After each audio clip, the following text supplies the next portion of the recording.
Happy Saturday. Happy Saturday. Happy Saturday, my people. Happy Saturday. What's going on? How y'all doing out there? Hope y'all having a good Saturday. We getting it in today. We got some stuff to talk about. And the conversation that I originally had has been tweaked a bit because it's some disrespect that's going on that we do need to address, but we want to address it in a civil and intellectual way. You know how I do. You know, we don't want to throw more gas on the fire, but there are some things that we do need to address. And so we are going to address those things today. Yeah, man. Nemesis, what's going on, Nemesis? Yeah, I wouldn't even like. I had my show. The idea that I had my show was different. Like, I wanted to address one thing from a historical standpoint, so we got some historical clarity. But then, you know, scrolling through the internet, and you just see blatant disrespect, and it's like, dang, what's going on? Like here, like white folks sitting back laughing at us, but this disrespect for each other throughout the diaspora is getting out of hand, and it's going to a whole nother level. And it's like, come on, folk, what we got going on here? What we got going on? Like, these diaspora wars are really getting out of hand. And I hate that we got to go down this road and have these conversations, but we got to do it. We got to do what we got to do, right? But as always, we want to make sure that we are coming away learning something. Not being all up in our feelings, not being emotional about things that's happening and what's going on and what people are saying, what individuals are saying. And we know some of these ideas that these individuals are saying are reflecting ideas of a larger group, but not necessarily the total population. So even though we're broad brushed all the time, you know, we want to be bigger than that. We want to be better than that in our analysis and our breakdown and everything like that. But come on, man, with the FBA. Hey, come on, man, with the disrespect that these people got going on. And it's ridiculous at this point. Like, somebody got to grow the hell up. Somebody got to grow up. And it's like, I don't understand. I'm trying to figure out what's the end goal here. You have a thought, you have an idea, you get on the internet, you just say whatever. Or in one of the videos we're gonna see, the girl got comfortable. The young lady got comfortable and she started speaking her mind, and her hate for Black Americans came out. And it's wild, man. It's wild that we got to get up in here. But you know, it's building off of last week's conversation as well. But this is what we're getting into. So please hit that like button, comment, subscribe, and share, because you know, want to make sure we have a better understanding of what's going on, but we got to deal with what we got to deal with as well. So once again, hit that like button, comment, subscribe, share. Come on in here, because we got a lot to talk about today. Let me go ahead and run my commercial real quick, and then we're gonna dive deep up in this stuff that we got to talk about, because yeah, I know how I want to start it. And so let me get my commercial out the way. Check me out. So I told y'all I was going to get my merch shop up and running. So I've got it. So I want to show y'all my merch shop. So this is it. So I got some hats. So I got my own The Shoulders of Giants hats available for order. I have shirts. This is supposed to be like a canvas, some kind of shirt, jersey shirt. I don't know why they got that design, but it's a jersey shirt. Somebody wanted. Got hoodies, regular shirts, heavy, what they call it, the heavy tee, tees for men's, unisex tees for women, everything. I got a mug. I gotta get this mug too. But this is the merch that I have available. See, I got my mug, I have my hats, and I have my apparel available. And all of that is, the links and stuff are below and connected to the video. So I got my merch shop up and running. Been working on that for a minute in the background to get my merch shop up and running. So I got it up and running. So if you want to support the channel, get you some merch, it's all available. Links below and links attached to the video. Yep. So you can support at any time, anywhere, if you want to, on the Shoulders of Giants. Of course, you can support me by getting some apparel if you feel like, even the books. You can get my books, our website, scrolling at the bottom of the page. So, dealing with diaspora relations and how the world has learned to see foundational Black Americans. A lot of the rhetoric, once again, that is being spewed is passed down. And sometimes the way the world sees foundational Black Americans is with respect, sometimes it's with confusion, and sometimes it's with resistance. So our main video that we are analyzing is a video by a young lady named Sandra Babu Boateng, a continental African commentator who argues that the idea of foundational Black Americans is divisive. That's our main video. But we are going to cover two other videos that I pretty much came across after I put the show together. So one video is a young lady who, she has a very disturbing Black History Month wish. And another is a Haitian woman who, once again, decided to speak her mind. She got comfortable and decided to speak her mind about how she feels. And we know that's how they talk about Black Americans. More divisive stuff. So we need to understand a whole lot of things, like for us and the world, like, what does it mean to be a foundational Black American? Because clearly it means two different things. Well, it means different things for different groups of people, which it shouldn't. It shouldn't. That's one of the problems. And why does that identity make a lot of people uncomfortable, right? We're not talking about something that's being promoted as some kind of exclusive superiority complex or a exclusive group, or excuse me, a superior group. We're talking about something more on the lines of how we define ourselves in the legal sense. So when we're going towards reparations, we can make sure that we get the reparations that are owed to us. And we want everybody to get the reparations that are owed to them. And we want to make sure that if you were enslaved by the British, you can get your reparations from the British. If you were enslaved by the Dutch, you can get your reparations from the Dutch. If you were enslaved by the French, and so on and so on, right? Because our push is not to limit or hinder anybody. It's to at least be an inspiration to others to make sure that the diaspora can strengthen itself and go after what it needs, if that's what all of us truly chooses to do. So this video today, this reaction, this breakdown is not an attack. You know, we never do attacks over here, but we are breaking down what's going on, and we are looking at the psychology behind it, and we are looking at the worldviews that help shape it. So we're gonna jump deep into this. Once again, especially these first two videos, they're very triggering. They're very triggering. So trigger warning, trigger warning, trigger warning, trigger warning. Don't get in your feelings, but it is what it is, and we got to break down the psychology behind it. So let's look at this first video, and then we're gonna move through our videos, because eventually I want to be able to get to at least one of my videos, at least my Dr. John Henry Clark or Dr. Claude Anderson, because I figured we might as well dive into some Black history and learn some more about our history and how it helped shape the United States while we're here. So this is what we're getting into. This is the first video. So trigger warning, trigger warning. Happy Black History Month to everyone except the foundational Black Americans. I hate you niggas. I hate you niggas. Let's die. Ooh. If I could gather all of you in one place with a strap to my chest, you know what time it is. We're gonna have a party and we're gonna blow up the spot. More like me. I'm doing society a favor. But yeah, everybody else, happy Black History Month. I'm even feeling generous towards the biracials. I feel like they've been good recently. They can have that third week maybe. Hi. Hello there. Good morning. I just want to remind you. So one more time. Let's listen to it one more time. Happy Black History Month to everyone except the foundational Black Americans. I hate you niggas. I hate you niggas. Let's die. Ooh. If I could gather all of you in one place with a strap to my chest, you know what time it is. We're gonna have a party and we're gonna blow up the spot. More like me.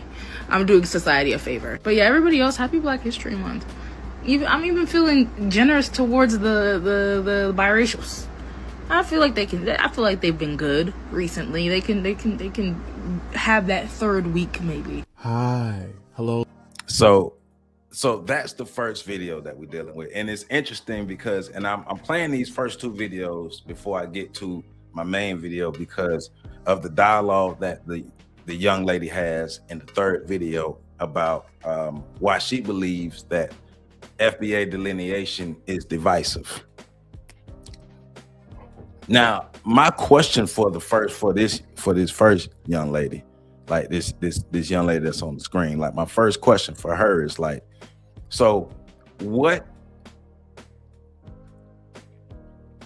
has been done so horribly to make her have the idea that she should gather all of Black America in one place and eliminate us? Like, with Black folk like that who need white supremacy to be active.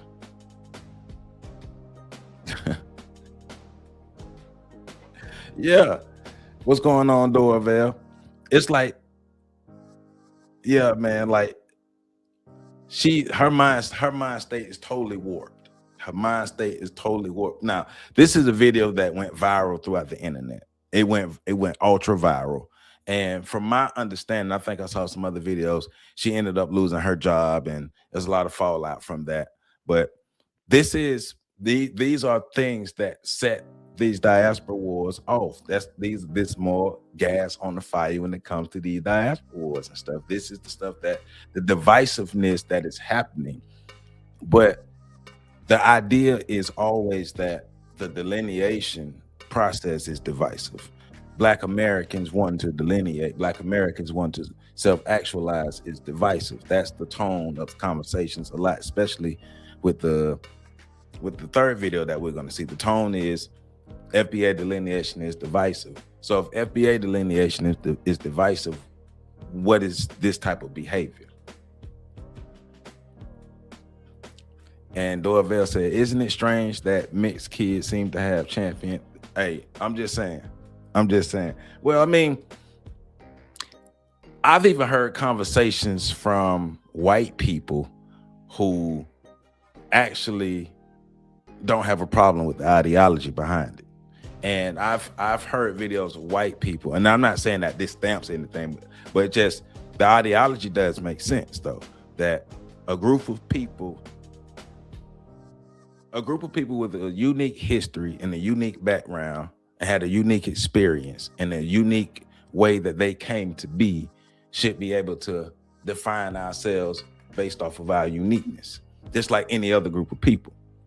And the idea that especially from the third video, the idea of changing the name from African American to Foundation of Black Americans somehow set off a chain of events that made us the villain. And having an understanding of where the name African American came from and how most of Black America rejected that. Like, when people were being politically correct, the term African American was used, but in general sense, the term African American wasn't used. But just looking at the psychology, or thinking about the psychology behind this young lady and what she got going on in her life to make her get to a point to where she decided to go on the internet and then say that she wants to eliminate all Black people. First, she starts off, happy Black History Month to everybody except Black Americans. Well, you do know you wouldn't actually have Black History Month without Black Americans, right? Because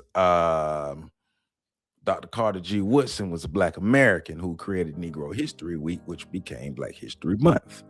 So she may have some beef with some individual Black Americans or whatever experiences and things that she's had.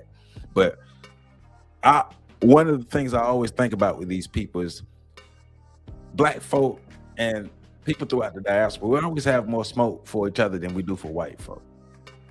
Like, she would never get on the internet and say anything remotely close to that about white people, about any group of white people. She would never do that. They understand consequences when it comes to dealing with white folk. But when it comes to dealing with Black Americans, everybody know you can get on and talk about Black Americans, and there'll be minimal consequences. Yeah, she lost her job, but we know if she say something about white folk, her whole life could get shut down, right?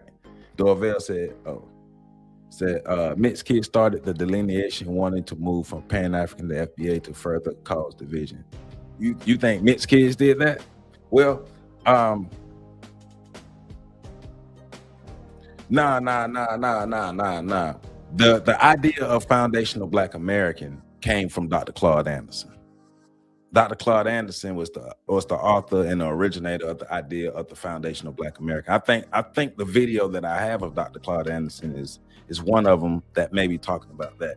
But that comes from Tariq Nasheed is echoing Dr. Claude Anderson's words, and he's putting his own spin and everything like that. So it's not something that Tariq Nasheed made up. It comes from Dr. Claude Anderson. So I know that for a fact. But yeah, that's the first video that I'm showing of, you know, once again, the young lady basically saying F Black America, and she wants to gather all of us in one place, and if she could strap a bomb to herself and eliminate all of us, she would. Delusional, deranged. Her pathology is on display.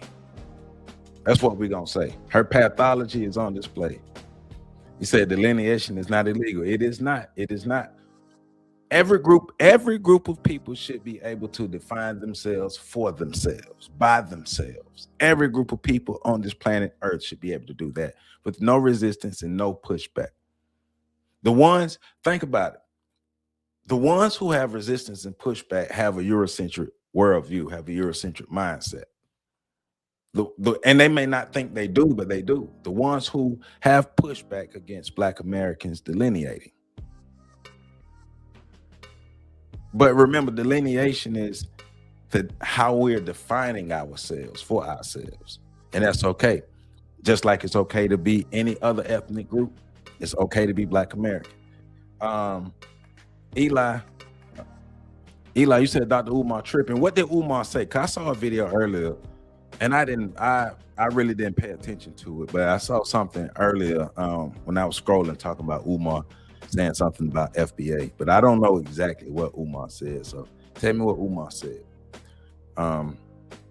Well, I'm sure Dr. Anderson's perspective is not the same as Nasheed. Dr. Anderson wanted to unite, and Nasheed, yeah, right. But see, that's the thing, Dorvell. Nemesis, I did see something that Umar said the school is done, so we gonna see.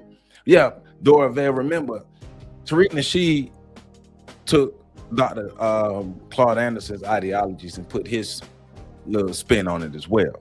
So at the end of it, there are a lot of people who, if you've been seeing it, there's not one clear FBA ideology, as we can see, right? Just like, remember, the FBA ideology, or even the FBA sentiments and everything, came after a split from ADOS. So it's been a lot of that in there. But the idea of Black Americans self-actualizing and identifying themselves is not a bad thing. How we go about, how the messages and all that stuff is going about, and it's problematic on both sides. There are problems on both sides. There are people on both sides who are throwing gas on the fire, and that is something that I've been echoing from the beginning. There are people on both sides, the FBA side and the Pan-African side, or whatever the other sides that they are. They're bad apples, and the bad apples are the ones that people are paying attention to because they are the loudest. And that's how we get to where we are. And that's how the diaspora wars will continue, and nothing gonna stop no time soon.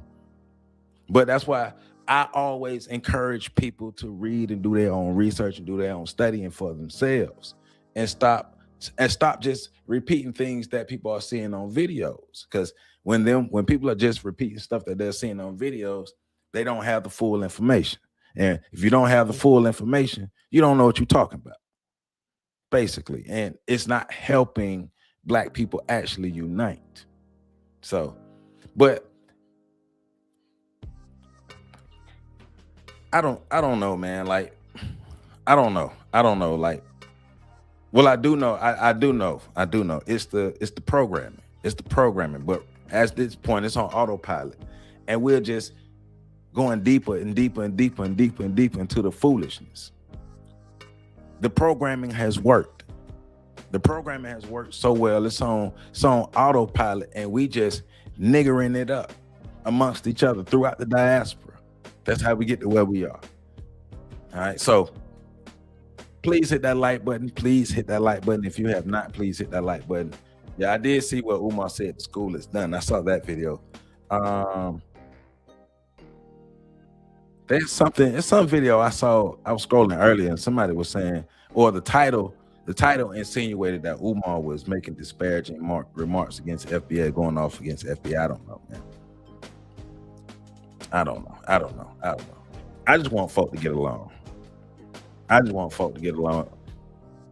There's no problem self-actualizing, but folk just got to get along. But we got to stop being so emotional. So once again, in saying that and playing this video, don't get into your feelings. Listen to what she's saying. She's very rude. Very rude. I would say trigger warning, very rude, but don't get into your feelings. So let me share my screen.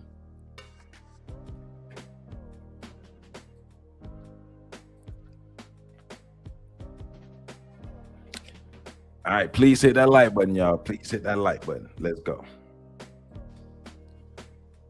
Cool.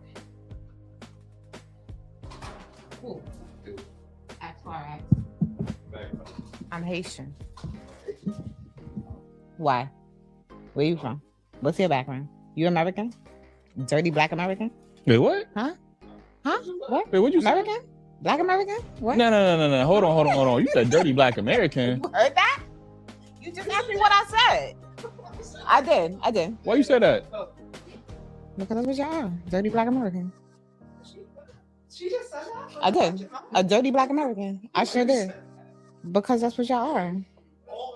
So all Americans is dirty black American? I mean, you know, the ones I've come across. Huh? So what is Haitians then? I'm confused. Dirty black Haitians. Okay, so keep that energy for everybody. Don't just keep it for us. Like, what are you talking about? Like, You're yo, American. yeah, hell yeah. Don't ever say no dirty my black house? American shit. Like, what? You from the Like, South? my family, like, yeah. Okay. Where? Why it matter? No, I'm just asking. No, we're not having a It's conversation. the South, regardless. Like, I got family in Florida. I got family in Georgia. I mean, I want to know, like, No, where. You know, you trying to be. I know what you're doing. Like, I know what you're doing. It's that Caribbean shit. I know what you're doing. What am I doing? Just chill out on that dirty black American comment. That's all. Like, I'm sorry. You really took offense to that. I apologize. anybody would take offense to that. I'm sorry. I apologize. I didn't.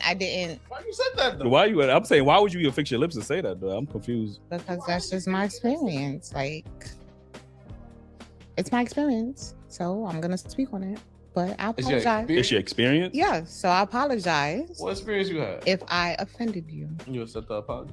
No. Yeah, he's how? not. Like, that's super disrespectful. Like, She did say it's dirty black Haitians too though. nah, she wouldn't. I would never fix my lips to say. And I know some dirty black Haitians. Like, you know what I'm saying. I would never fix my lips Okay. to say dirty black. I wouldn't generalize. Like, you know what I'm saying. So.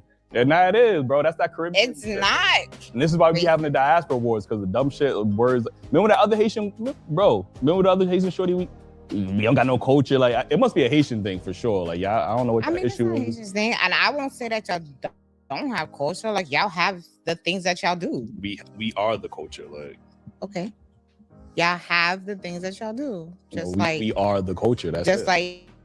Okay, so then Caribbeans are a culture too. No, y'all have a culture. We are the culture. There's two different things. Like, It's not. okay, all right. As a Caribbean person. But no, seriously, you took offense, and I apologize. I see your nose flaring up, and I really don't want you to be upset. Like I genuinely apologize. I'm sorry. I mean, I ain't about to fight or nothing. I'm just like, yo, I bro, see crazy. that Like, you're upset, so I really want you. I to felt know, like you was only comfortable because Look, maybe man. everybody in here was Caribbean and you thought they was No, like, no, oh no, yeah, no, they is no. black dirty and like, you know what I'm saying? Like, Not at all. I talk about Haitians. what'd you say about Haitians? Run from them. What she Like, don't That's fuck- all I'm saying. like, This I'm is dirty not. black Haitians as well. Nah, But that ain't the same. What is your reasoning for saying that? Like, I just have bad experiences. That's all. okay, relationship wise. Not just relationships, just In general? In general. So that's why I say that. But I apologize. But you can't go around saying that. I apologize. Sorry for having. Now I'm trying to figure out, you and your Caribbean friends, y'all be talking like this, don't y'all? No. Yes, they do. I promise you. Yes, they do. I promise. Black you, Americans, they dirty. Them niggas, y'all crazy. Not Like, even. I am just a very expressive person. Like I don't have a filter, so I apologize. Okay. I didn't mean it. I didn't mean it right. I didn't mean to be. I mean, it's disrespectful. Like, you know what I'm saying? Like, but I didn't mean it to be disrespectful. No, but for real though, Eli, I'm sorry. It is just a sense of time because we've been having these diaspora awards for the longest. Okay, I don't want your perception of who I am to change because of that. Because I don't only say it about America, like I say it about Caribbeans, I say it about Chinese, I say like I doubt that, but like I no, get you. I'm dead serious. It's just something that just flew off, but I apologize, like sincerely apologize. So I don't think this was a clout chasing video. And the reason why I don't think this was a clout chasing video, because this was an organic moment that happened in the beginning of the show where like the show is not even really started. And as I said earlier, and one of the men said it, I believe that she believed she was in the space where she thought everybody was Caribbean and she could talk the way her and her circle of people would normally talk, which is disparaging toward FBA people. And she didn't know the cameras was rolling and everything because from my understanding, the guy Eli, the one here, he put this out. From my understanding, he put this out. And this is her organic thoughts about Black people. She hates herself. You can see the self-hate pouring out of her. You can see the self-hate pouring out of her even in her appearance. That's not how Haitian women look. That's how American women look. That's how white women look. She looked like she's trying to chase that white soccer mom look. It's crazy. Her pathology is on display. Her self-hate is on display. She hates herself. If you're telling people to run from Haitians, there is no way you can try to convince me that every interaction or the majority of the interactions that she's had with either Black Americans or even other Caribbeans have been negative interactions. There's no way you can convince me of that. And then on the flip side, all of her interactions or the majority of her interactions with white people are good. She tried to throw Chinese people in there to try to soften the blow because she started to backpedal a little bit, because when she realized that, oh, everybody in here not Caribbean, or everybody in here not within the circle of people that I'm normally talking to, oh, I offended somebody. She realized that she offended somebody and tried to walk it back. This is how her and her people talk about Black people, period, behind closed doors. And that's what's one of the most interesting things about this video is, yes, the initial bull was directly at Black Americans saying, oh, you a dirty Black American. But then, you know, the cleanup part and the cleaning up, more of her self-hate came out. Oh, well, she called Haitians dirty. She called other Caribbeans dirty. And she even tell people to run from Haitians. And then the other dude that had the flower hat was trying to soften the blow. No. She was utterly disrespectful. But this is self-hate on display. This is the result of the programming. Like I was just saying, this is a stark example of what I was saying about the programming that's on autopilot right now. This is how we think about ourselves. This is the vacant esteem that Dr. Joy DeGruy was talking about in her book, Post-Traumatic Slave Syndrome. This is how Black people see each other.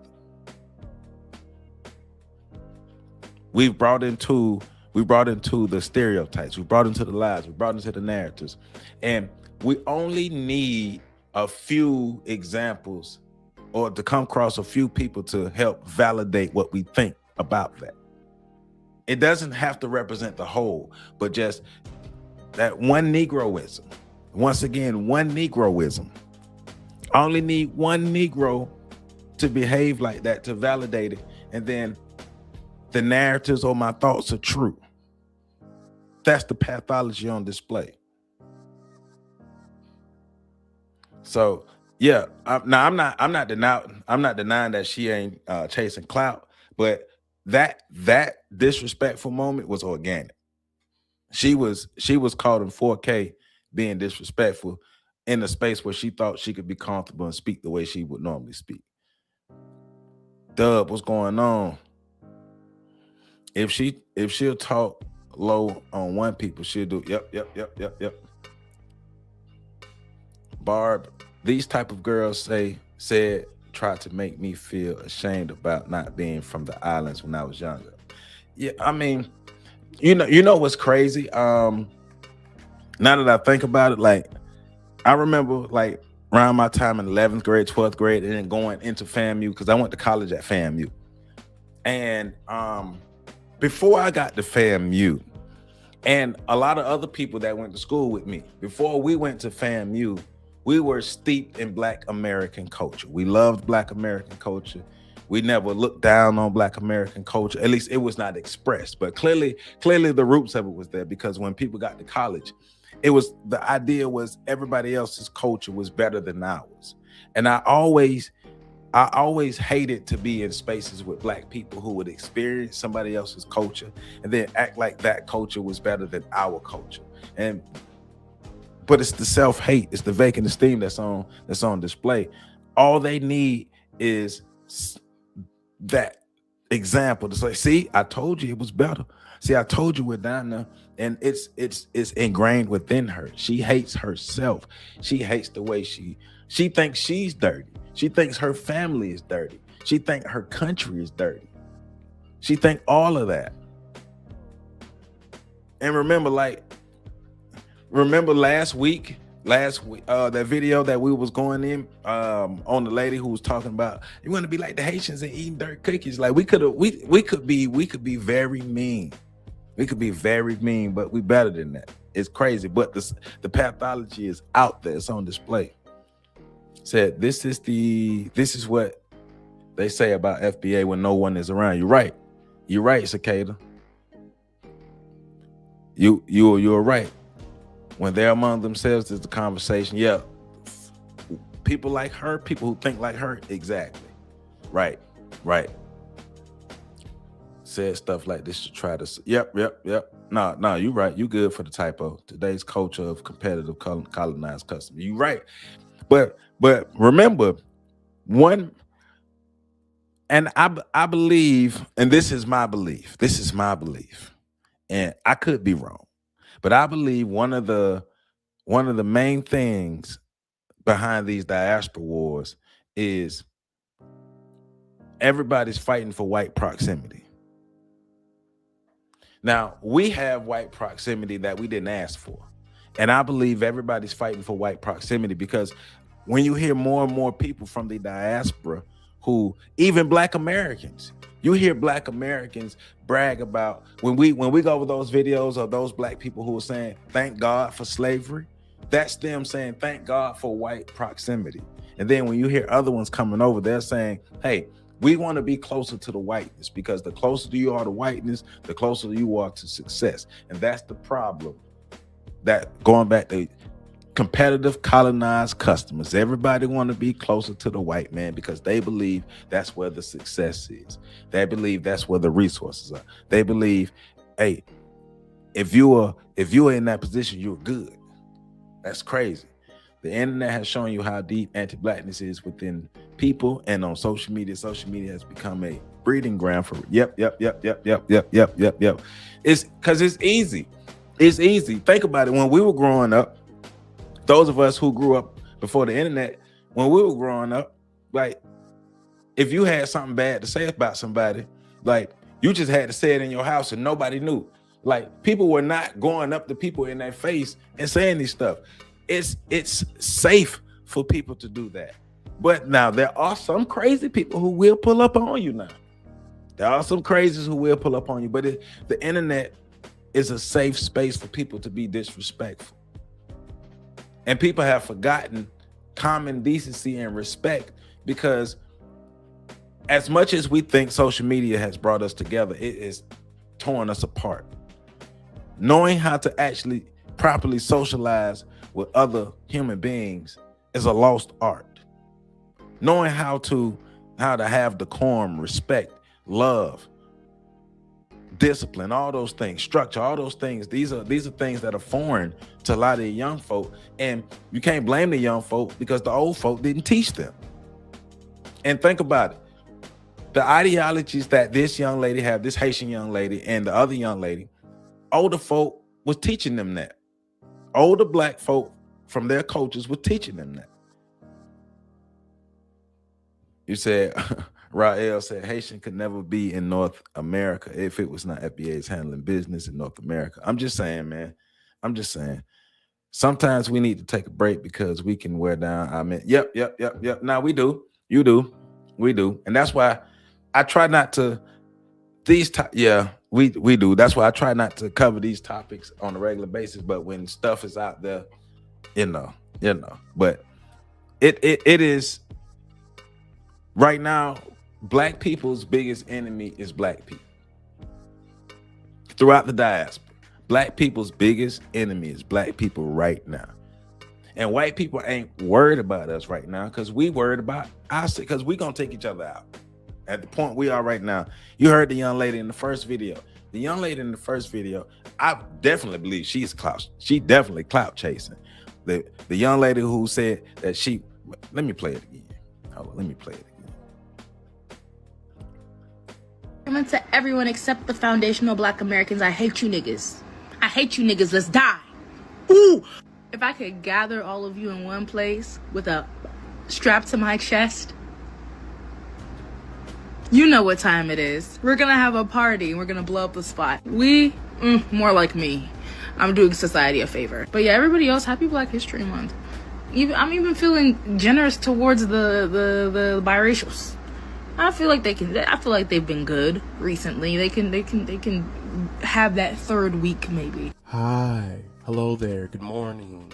I just want to so I believe this video is more of the rage bait clout chasing than the Haitian young lady. Like I said, I believe the Haitian young lady is she was speaking her organic thoughts because she thought she was in a safe space and she thought the cameras weren't rolling and all that stuff there. But this young lady in that video, I believe this young lady was definitely clout chasing. Because there were other videos that she followed up with that on the internet. And like I say, I believe she was fired from her job. So yeah. Educator says, what has you so-called FBA done for black people? I mean, well, first of all, Educator, nobody said anything disparaging about anybody else. So you might be in the wrong live stream, because this one is about bringing black people together and not tearing apart. Because on this channel, we call out all types of black people throughout the diaspora who be acting funny, who be acting stupid. So you might be in the wrong live stream if that is your rhetoric. I'm just saying, because we're not about being divisive, and we've never said, and we're not going to say anything disparaging about the diaspora. So you might be in the wrong place if that is your sentiment. Now, if you about black people coming together and understanding why we behave the way we behave, then you're in the right spot. But if not, you might be in the wrong spot. But with that saying, please hit that like button, comment, subscribe, and share, and hit that hype button if you see the hype button. When you hit the like button, when you comment, you sharing, and you hitting the hype button, that lets the algorithm know that people want to see this content, and it triggers more of the viewing so more people can see this content. Because right now, YouTube is shadow banning the hell out of me. I'm not throwing gas on the fires So YouTube is shadow banning the hell out of me. So all I need y'all to do is continue to support these videos, watch these videos. When I put stuff out, just support it. So yeah. We don't do the diaspora stuff over here. We're about building unity. We're about building unity, but we're about understanding what's going on, right? So that's the first. Those are the first two videos to kind of set the tone, right? And one of the reasons why I said I want to set the tone because of some of the rhetoric that the young lady will be using in this next video that we're going to be looking at. It is the FBA debate is dividing Black America. Here's the problem. And so even the title from that one just threw me off and you know, but also I think a part of this is not having the respect enough for the other group. And the idea is I'm going to tell your story for you. And I'm going to tell you how you tell your story and how you tell other people's story. And the reason why I'm laying this groundwork and laying this foundation the way I am, because I know even before I started learning real Black history, when I was young, and I grew up in Florida. Florida has one of the worst education systems in the United States. The state of Florida, one of the worst education systems in the United States. And the county next to me, Gaston County, Florida's only predominantly or all Black county or predominantly Black county. Florida's only predominantly Black county has the worst education system in the state of Florida. And even in the state of Florida and in this county, when we learn about Black history, first of all, if it depends on who's teaching it to you, they're going to make a point to make sure we learn about what happened in Africa before the white people showed up. But even that, none of the information, none of the history that we learn is disparaging to anybody throughout the diaspora.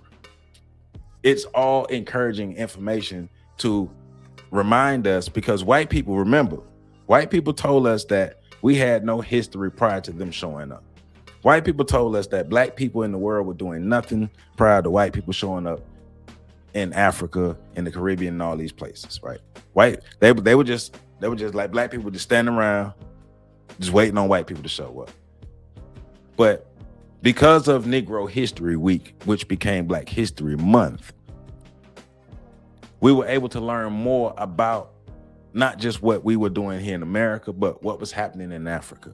We were able to learn more about what was happening in the Caribbean, in South America, in Central America, even in Canada, even in the UK.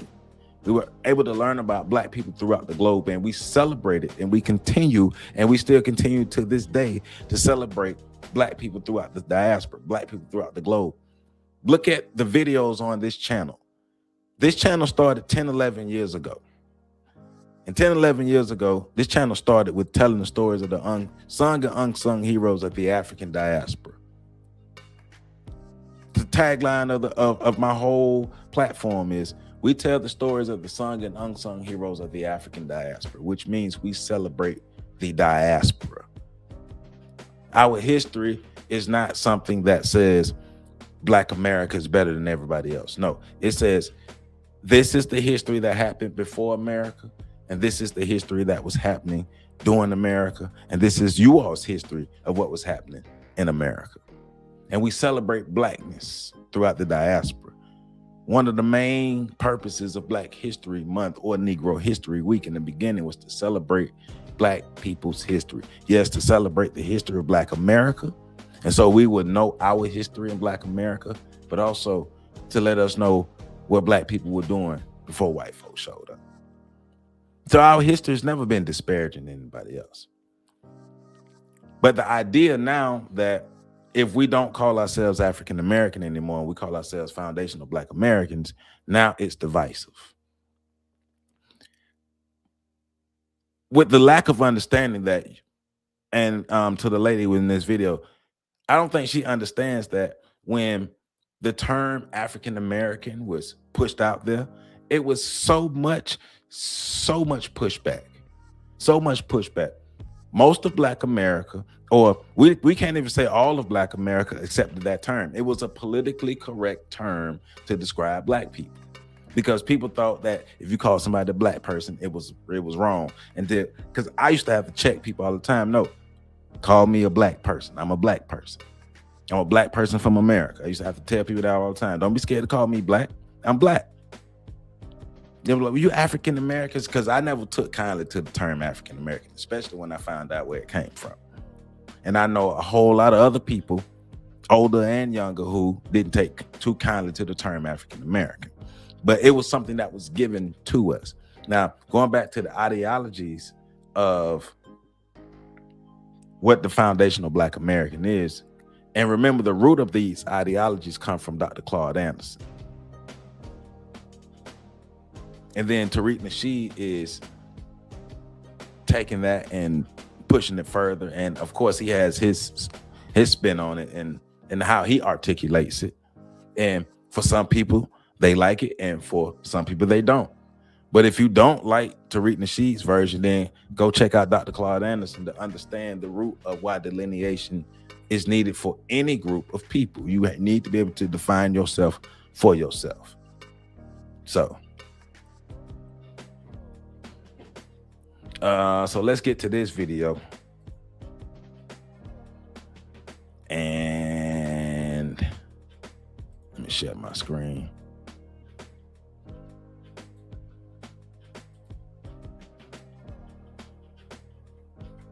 Let me hit some of these comments before we get into it. So it's dividing us because it needs to happen. We have been disrespected. Oh, talking about the delineation. Yep. African history is not FBA history. Florida's not. Well, yeah, I'm not arguing that Florida's education system is worse than Mississippi, Alabama, but I do know we have one of the worst. So, and I know when I was in school, Black Rose, when I was in school, we learned about the big four: Martin Luther King, Rosa Parks, Frederick Douglass, and Harriet Tubman. That's about it. That's about it that we learned. But my father taught Black history. My father was a Black history professor at FAMU for 20 years. So I was able to learn more at home, and I sought more information because history was my favorite subject. So I learned a lot more. So, but I want to give a big shout out to Claude Neely, Francis Amos. Everything white supremacists give you has poison in it. Nearly full of the term African American came from the self-seeking white supremacist poet tool, Jesse Jackson, and DMC has DNC served FBA interests. Thank you, Claude Neely, Francis Amos, for the $10 super chat. I appreciate you. And you know, I've always rejected the term African American. I've always went with Black American. So look at all this money, homie. I got all this money, homie.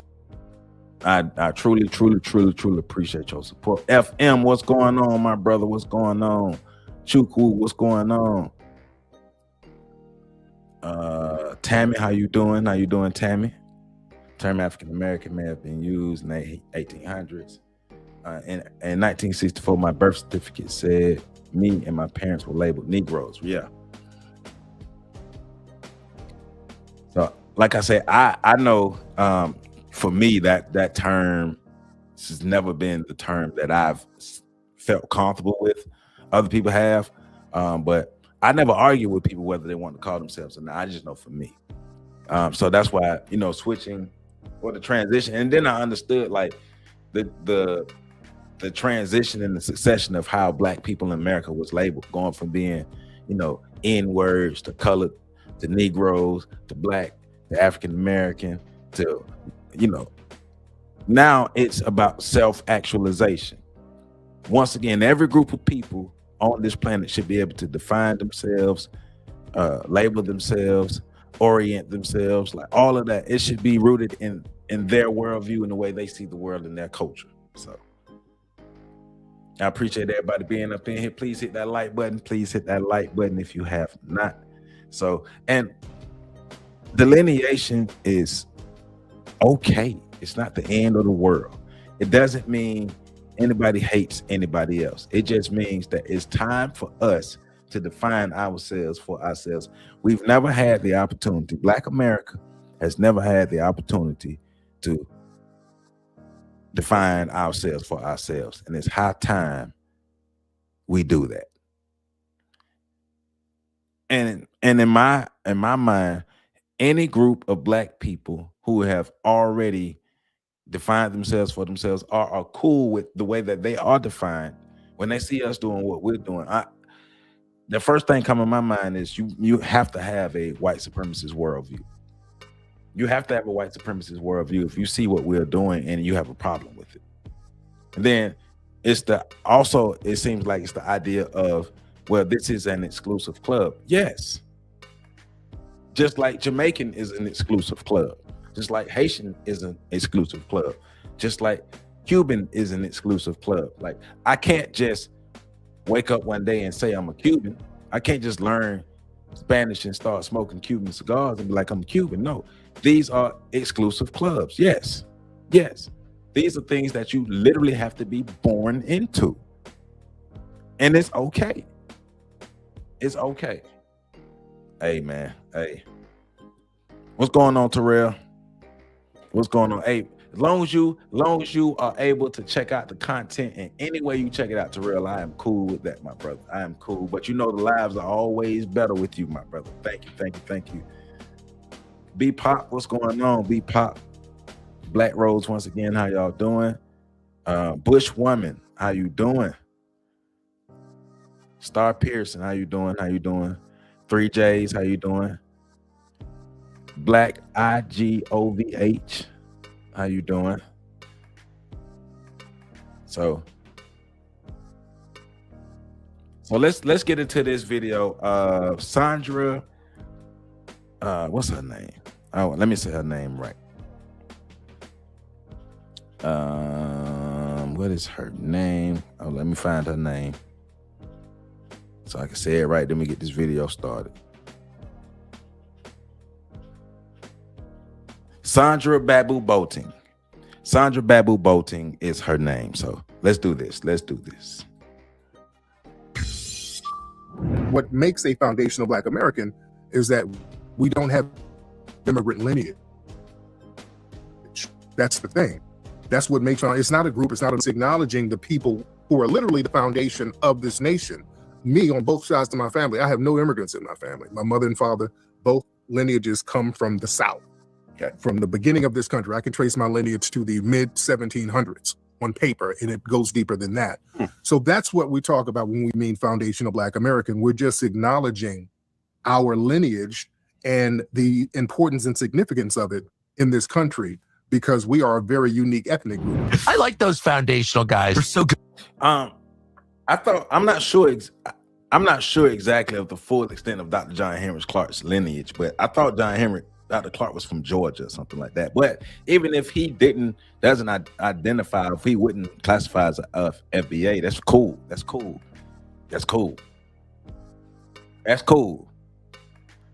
Because John Henry Clark's impact, his legacy, and who he was cannot and will not be diminished. It will not and cannot be diminished. You don't have to be an FBA to make significant contributions to the advancement of Black people wherever you are.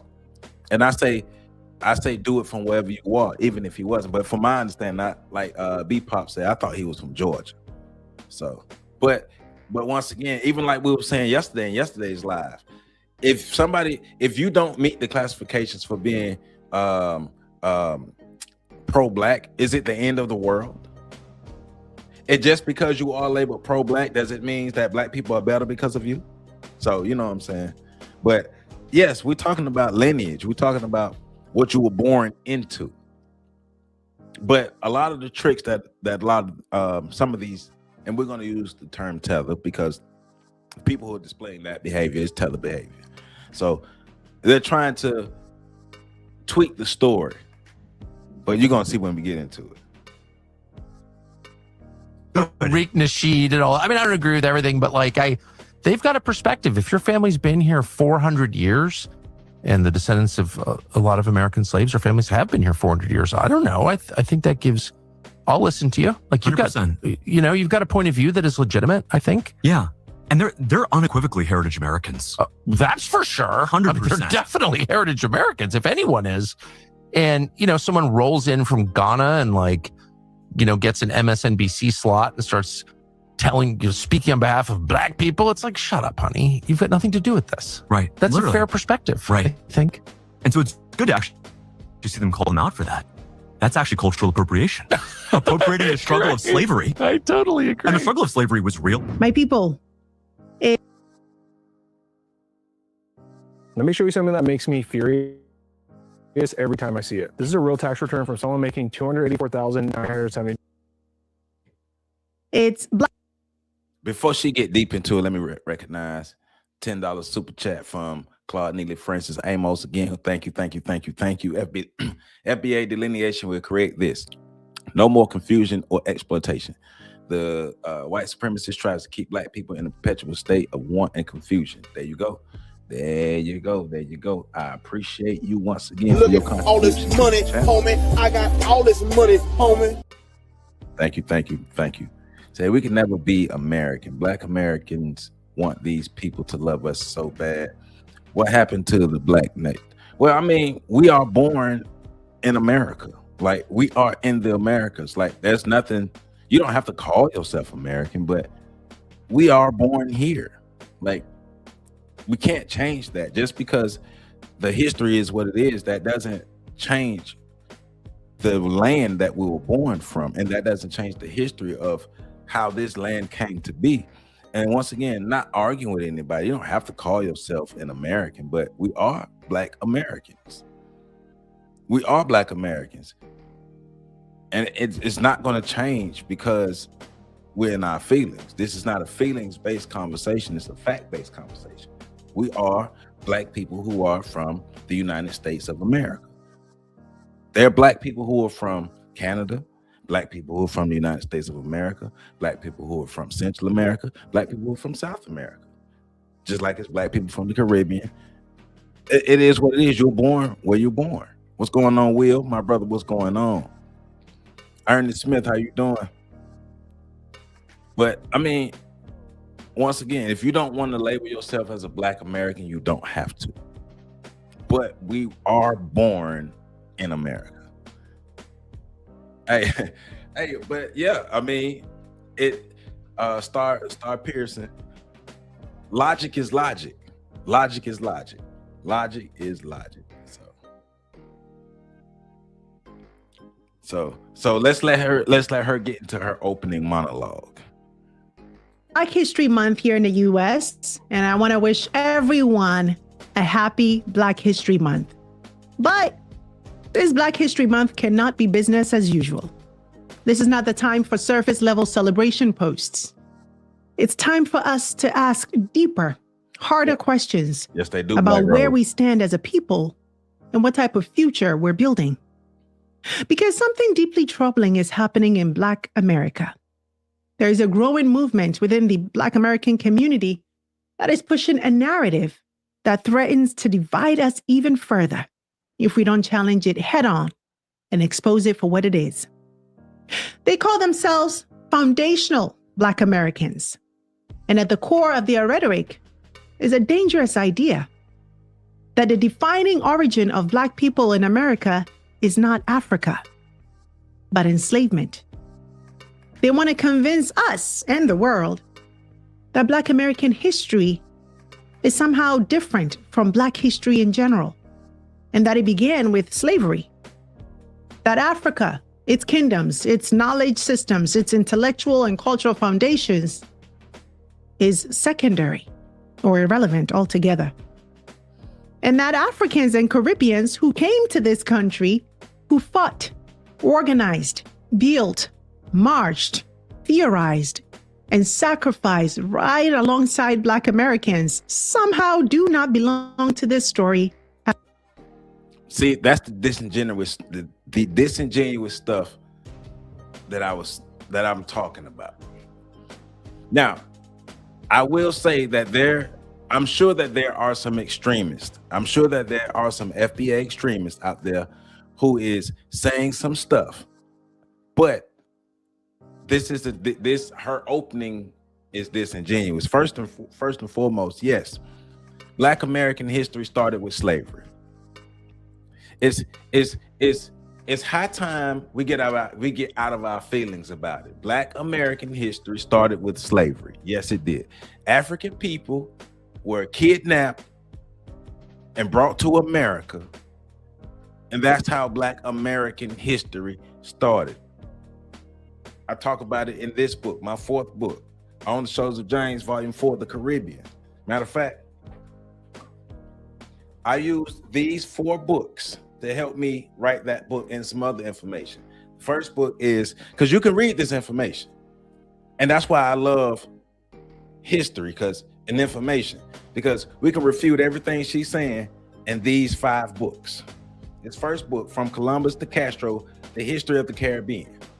The second book is Christopher Columbus, The 4 Voyages. The third book is Bartolome de las Casas, A Short Account of the Destruction of the Indies. And the fourth is Christopher Columbus and the African Holocaust, Slavery and the Rise of European Capitalism, book by Dr. John Henry Clark.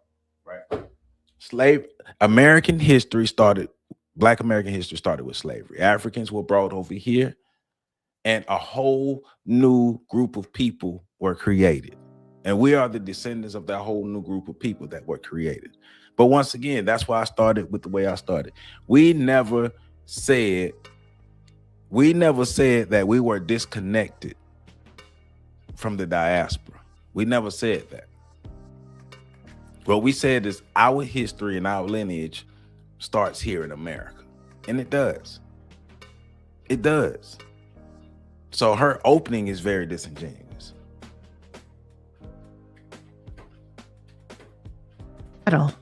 Let's be clear.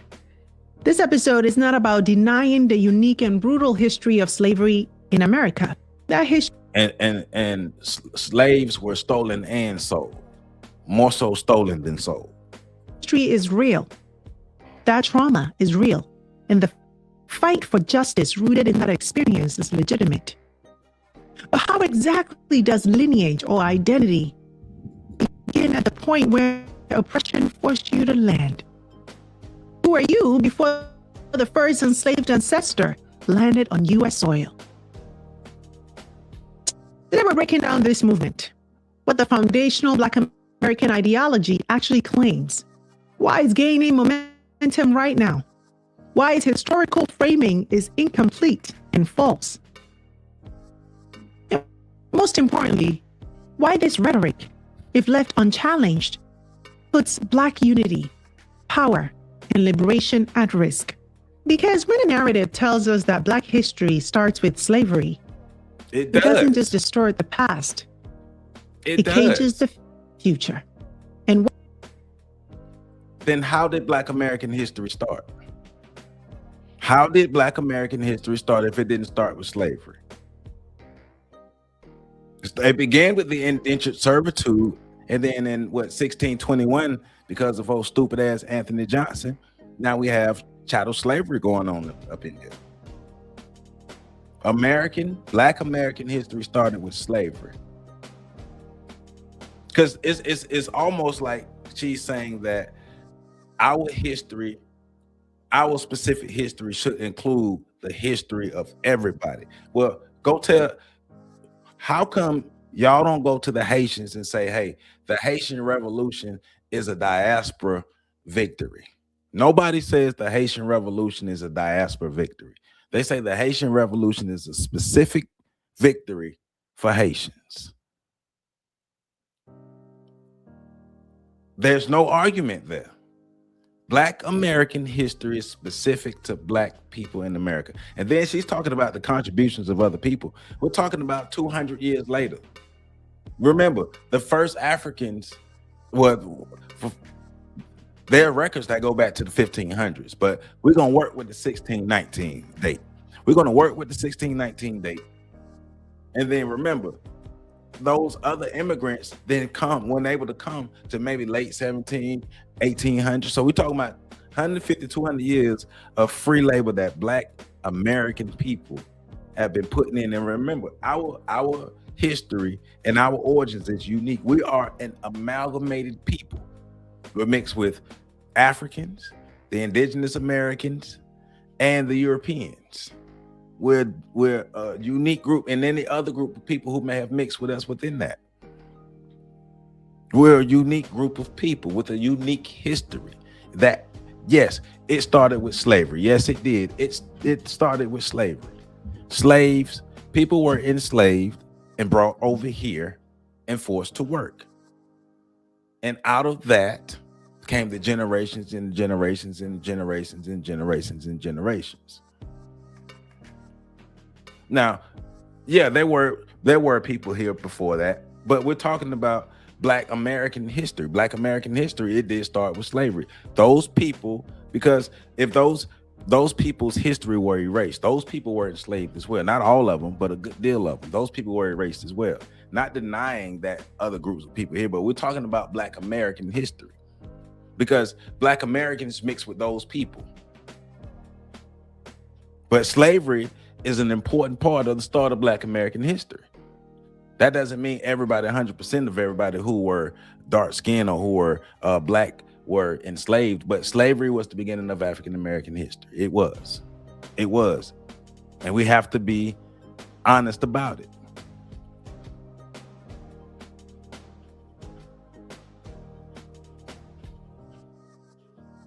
Because we could be like, all right, well, if the Africans didn't lose the fight, then we wouldn't be here. We could say that. Right. But see, 3Js, I hear what you're saying, but that's different from what she's saying. Because she's the way she's wording it would be that the Haitian Revolution was a diasporic victory, not a victory that inspired the diaspora. It was a victory that the diaspora came and made it happen because of it. No. It was specific that inspired the rest of the diaspora. Because the thing is, let's not lessen or diminish or even try to take somebody out of their own history. We're not doing that. We're not doing that to other people. We're not diminishing anybody else's story. We're not diminishing anything. But see, once again, think about the psychology of the people who are talking. Think about the psychology behind the people who are spewing this type of rhetoric. What is their end goal? What is their overall goal for this? For saying what she's saying? Now, we want to talk about clout chasing. If we want to talk about clout chasing, here we go. But let's let her continue talking. Worse, it teaches us to fight each other instead of the systems that trapped us. This is the breakdown.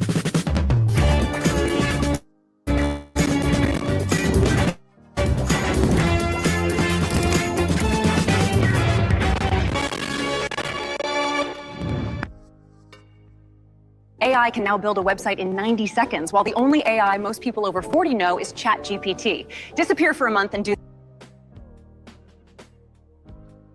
All right, my people, welcome. Dub with the $10 super chat. Appreciate you. So what about natives that were reclassified as Black? They say they want unity, but that has never been their actions. Amongst their own, they say to stay away from us. So they know we different. You mean like if you talk about Native Americans who were reclassified as Black, I mean, well, it's a lot of nuances and stuff that go in there. And I'm gonna be honest, I'm not the one to answer that question. I don't even want to begin to try to act like I know the answer to that. I'm not the one to answer that question, because if you're reclassified as Black, that will make me think that their appearance was Black, their phenotype was Black if they were reclassified as Black. And so, but they would still have claim to America, though. They would still be indigenous or foundational Black people in America. Because what it says, there were natives that were reclassified as Black, but they would, especially if they're phenotypically Black and they're from here in the Americas, they would still have some kind of claim to some reparations. And they could still consider themselves foundationally Black, because foundational Black is an amalgamation as well, of different people who were here from the beginning and mixed and created all these things here, not people who came along. And to one of her points, we've always embraced, inspired, held up, empowered, celebrated, loved, and praised people throughout the diaspora who've came and contributed not just to our struggle, but to the struggle at large of the diaspora. So it's a lot of lies. It's a lot of lies that are being told in this. To today's show. If this is your first time joining us, welcome to Panda Genius TV. Breakdown, where we center Africa and the Black world in global affairs. We're here weekdays at 4 p.m. on most days, breaking it down. So if you're new to the channel, please be sure to subscribe and tap the notification bell for alerts so you never miss a new show. And before we continue, please pause and share this episode. This is really important. When you subscribe, like, comment, and share, you're telling YouTube that this content matters. That's how the algorithm prioritizes our content and get in there that we should know one thing I have created. For a long time, I've been searching for something that I just couldn't find, which was an interpretation of Africa this month, where we'll be breaking down real tangible opportunities and hearing directly from some of the builders on the ground as well, investors, entrepreneurs.com. All right, now, enough of that. Let's get to today's discussion. So before we analyze this movement, we have to define it accurately. We stand. So what exactly is the foundational Black American or FBA movement? Well, I want you to hear one of the strongest voices of this movement, Tariq Nasheed, explain what it is in his own words. What makes a foundational Black American is that we don't have immigrant lineage. That's the thing. That's what makes you a foundation. It's not a group. It's not an organization. It's not something that you join. It's acknowledging the people who are literally the foundation of this nation. Me, on both sides of my family, I have no immigrants in my family. My mother and father, both lineages come from the South. Okay. From the beginning of this country, I can trace my lineage to the mid 1700s on paper, and it goes deeper than that. So that's what we talk about when we mean foundational Black American. We're just acknowledging our lineage conversation and the importance and significance of it in this country, because we are a very unique ethnic group. That doesn't mean that we're better or worse than anybody. We are a unique ethnic group with a very unique history here. And we want people to give that the same respect that we give other people. Yeah, Black Rose and Dorvell. Look, because it's almost the tone is almost as if it's on us to create unity for the diaspora. But also, I'm listening to what Tariq Nasheed said, and I'm trying to wonder. I'm thinking, what's the issue in what he said? So if I'm born in Kenya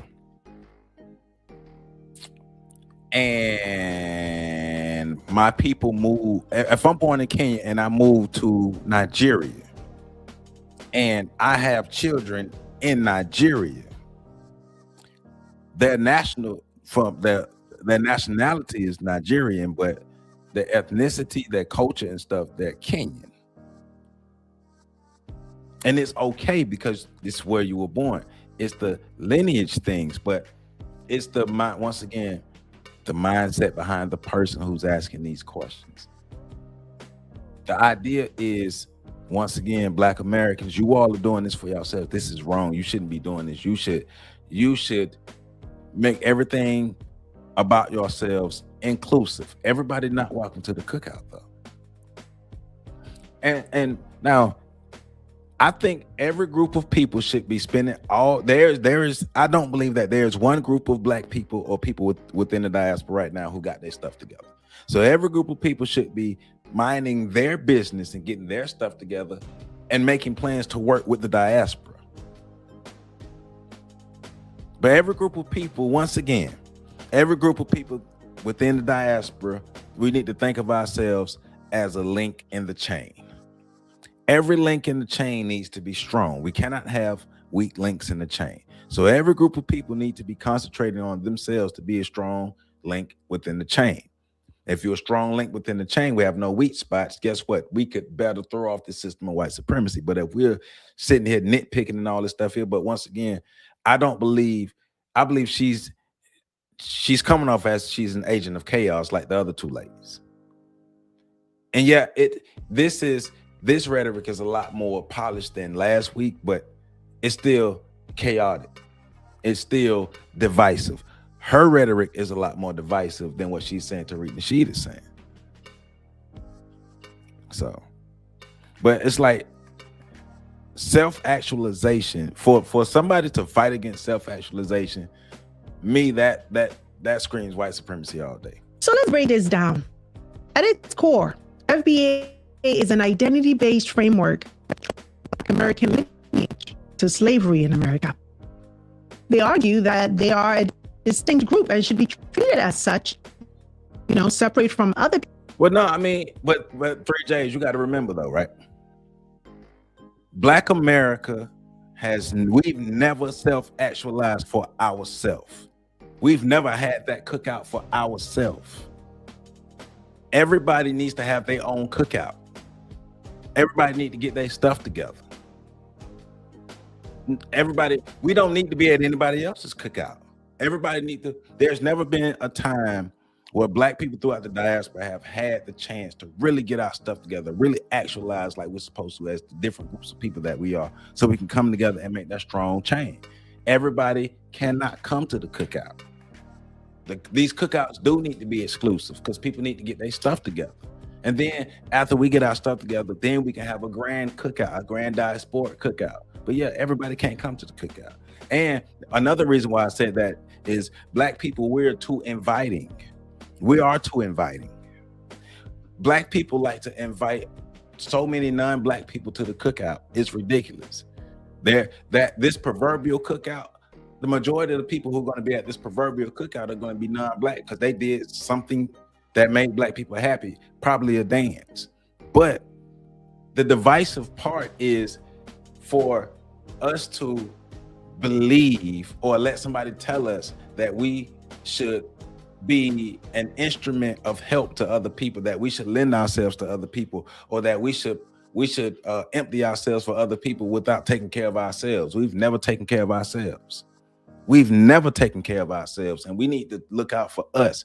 All groups of Black people need to be taking care of themselves. We need to be empowering themselves. And remember, if we are empowered, we can be better allies. We want to be better allies. And then in a way to be better allies is to make sure we take care of home. Remember, the analogy I always use is somebody came in our house and just busted our house up and tore our house up and threw everything down. And as of right now, we are in that house with the mess in that house. Haven't cleaned that mess up. All we do is find little comfortable spaces in that house. And as long as my comfortable space isn't bothered, then we're cool. We got to clean the house up. And all Black people throughout the diaspora need to have that mindset that we need to clean up our house so we can be better allies to other Black people throughout the diaspora. That's what I mean by that. That's what I mean. So, but let's let her continue. People of African descent, particularly African and Caribbean immigrants and their descendants. Now, the term foundation was popularized in the late 2010s, largely through online platforms, social media spaces, and commentary led by figures like Tariq Nasheed. The movement presents itself as a corrective. They argue that for too long, the specific historical harms suffered by Black Americans whose ancestors were enslaved in the United States have been... Yeah, hey, Vance, but do you believe all the Africans behave that way, or do you believe a certain group of Africans happen that way? If we go back and look at history, Black people, every group of people have always had sellouts. Every group of people have always had sellouts. We're no different. We got to look at history from a different point of view. Yes, some Africans were sellouts and they sold, but that's not, you can't say Africans did that, because which group of Africans are you talking about?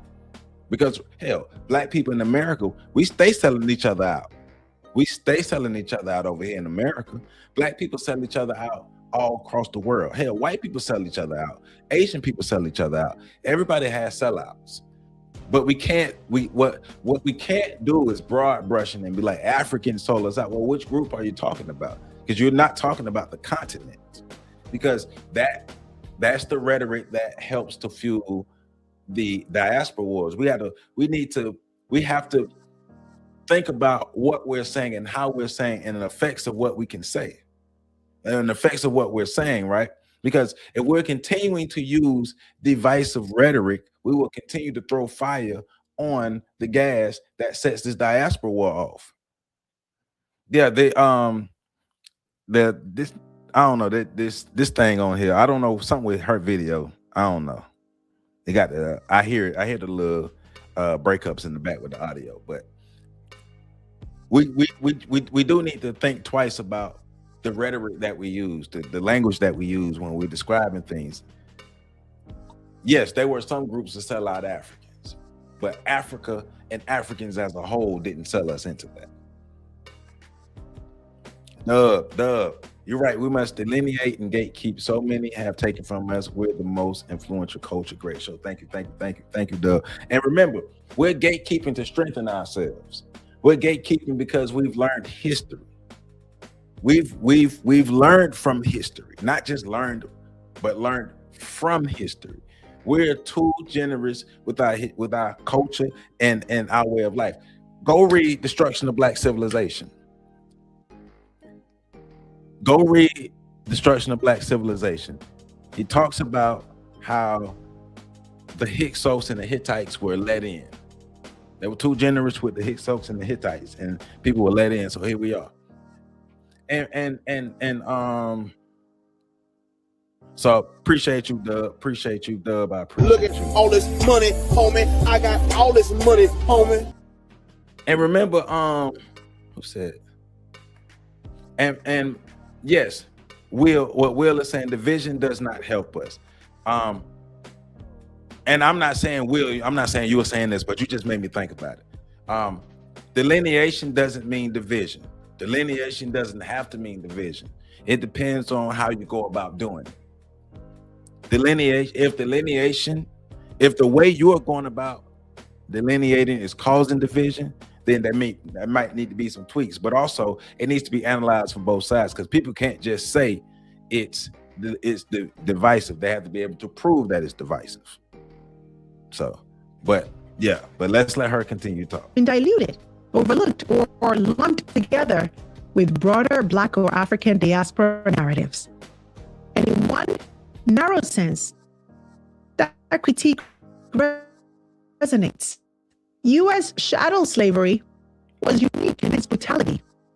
It was racialized. It was hereditary. It was legally codified. And it laid the economic foundation of the United States. That history deserves recognition and justice. But the FBA argument does not stop there. The movement also pushes back against the popular idea of 1619 with the arrival of enslaved Africans in Virginia. Instead, they argue that Black American history began nearly a century earlier. They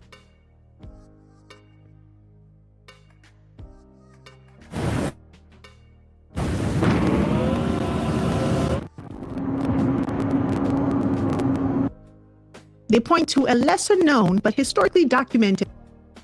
Oh shoot, my bad. I'm playing this thing and I ain't. My bad. Moment. In 1526, Spanish colonizer Lucas Vasquez de Ayllon brought the first recorded group of enslaved Africans to what is now the South Georgia coastline in an attempted Spanish settlement. Shortly after the arrival, those enslaved Africans revolted. They resisted captivity. They disrupted the colony, and their uprising contributed directly to the collapse of the Spanish settlement. The surviving Spaniards fled back to the Caribbean, and according to historical accounts, many of the formerly enslaved Africans were left behind, where they integrated with local Native American societies. Now, this moment matters. It represents one of the earliest acts of Black resistance on what would become U.S. soil. an early example of Black autonomy, survival, and cultural blending, and a chapter of U.S. history that is too often excluded from mainstream narratives. And that history should be told. But here's where the FBA framework takes a sharp and dangerous turn. Instead of using this history to expand our understanding of Black origins, the movement uses it to redefine the origin story itself. There's the thing, Vlad, where people want to make us generic Africans.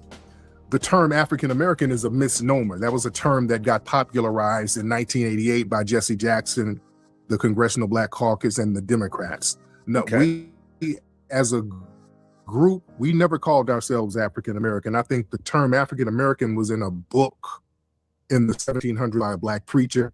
I forgot what the guy's name, but that was the only time we would see that term during slavery. That was a term that we generally didn't use. Really, it didn't get popular until the late 80s. And the term was given to us, and that term was given to us to make us comparable to immigrants. It was to say that we're just like an Italian American. We're just like a Mexican American. So that was to basically almost sanitize our unique history here. And that worked against us. The term African American is a misnomer. Elon Musk is an African American. Right. You know? South African American. Yeah, but African American still. Correct. There's a lot of people from places like the Sudan and other places who are African Americans. And, you know, they'll have a lot of vitriol towards us here. So the term African American is a misnomer. So we wanted a term that was more indicative of who we were and who we are. And that's where Foundational Black American comes from. Rather than situating these early Africans as part of a long African civilizational continuum with languages, cultures, technologies. All right, lady, stop being disingenuous. Let's stop being disingenuous, lady, because what Tariq explained, first of all, had nothing to do with Africans. It had nothing to do with disparaging Africans or anything like that. What if we're talking specifically about Nigerian culture, we're not going to put it on the continuum or the spectrum of Africa. We're going to talk specifically about Nigerian culture. Like when we talk about Egypt, we talk specifically about what happened in Egypt. When we talk about South Africa, we talk about specifically what happened in South Africa. That's why I used the analogy of the Haitian Revolution, because nobody will say the diaspora defeated France in the Haitian Revolution. It's going to say the Haitians defeated France and those colonial powers in the Haitian Revolution. Right, Will?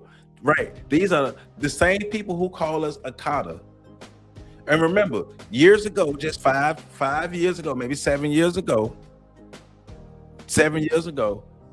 a lot of these Africans was telling us that we are not African. And now it's flipped and saying, wait, you are Africans. But we never said that we weren't Africans. But then you do have some people who got in their feelings and say, okay, well, if y'all not gonna call us Africans, we're not gonna call each other Africans. But most people didn't do that, right? We understand that we are a part of the African diaspora, but what we cannot do is let somebody tell us that, hey, your unique history is a history of all of us. No. We have a unique history. All groups of people have a unique history, and that's the trick in that. All groups of people have a unique history, and it's unique to them. It's unique to them. Because you cannot tell us that our story is what you said our story is. That's not how this works. You don't tell us what our history is. Just like we don't go to Ghana or Nigeria or any other of these places and tell them what their history is. That's what we can't do. That's problematic. But so Claude Neely, Francis Amos with the another $10 super chat. Thank you, my brother. Thank you. DNA has nothing to do with common shared experiences. DNA is not ethnicity. FBA freedmen. Other groups don't get to claim our identity because they don't share our unique lived experiences, right? And that's for every group of people. You don't get to claim or retell our story because you don't like how it goes. Like, our story is not supposed to include you. Just like your story is not supposed to include us. I like how the logic remains the same for every other group within the diaspora, but the logic always breaks down when it comes to Black Americans. It's okay for Jamaicans to be Jamaican and have a unique Jamaican history. And they are Jamaican. And they understand that they're part of the African diaspora just like we do. So, conscious, ex-conscious. I mean, so if you disagree with FBA rhetoric and you disagree that we're not Black, this may not be the stream for you. It may not be the stream for you. If you believe we are Hebrews, this may not be the stream for you. I'm just saying, you know, it's a million choices on YouTube, but this may not be the stream for you, you know. So, but very disingenuous young lady right here. And we are not crazy. We're not stupid. Because on one hand, she's trying to tell us that we are trying to disconnect ourselves from the diaspora. You do have some that may be trying to do that, some extremists, but we understand that we are of the diaspora. Our historians have always told us that we are of the diaspora, but our historians have always told us as well as that our history in America is unique. We are not genetically, we are not the same as those Africans in the continent. We're not. We are not. That doesn't mean that we are disconnected from Africa. That doesn't mean that Africa is not in our blood. That doesn't mean that Africa is not in our veins. That's not what that means. Now, and then there's some people who don't believe that we're Africans at all. I'm not arguing. I'm not here to argue with nobody about that. If that's what you believe, that's what you believe. But ultimately, our history started here in America, and it's a unique history. It's a history that's our histories. It's our history. And nobody's going to take our history or retell our story for us.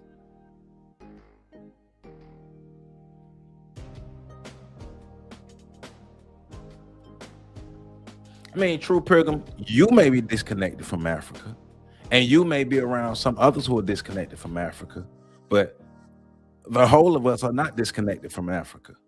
We're not. And we're going to agree to disagree.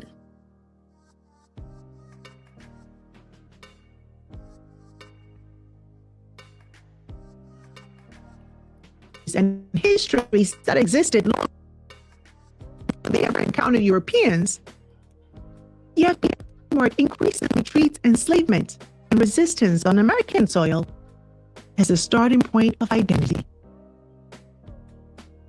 And from that framing, another claim emerges.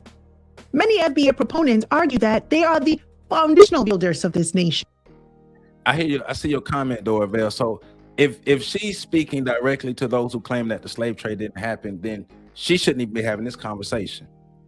She shouldn't even be having this conversation. You're going to speak to a segment of a lineage of people, and then you're going to speak to a segment, but frame it as if you're talking to everybody. She shouldn't even be having this conversation. Why have a conversation about a segment of people, about a small segment of people? That means she was really doing this for clout. That means she understood how this would happen.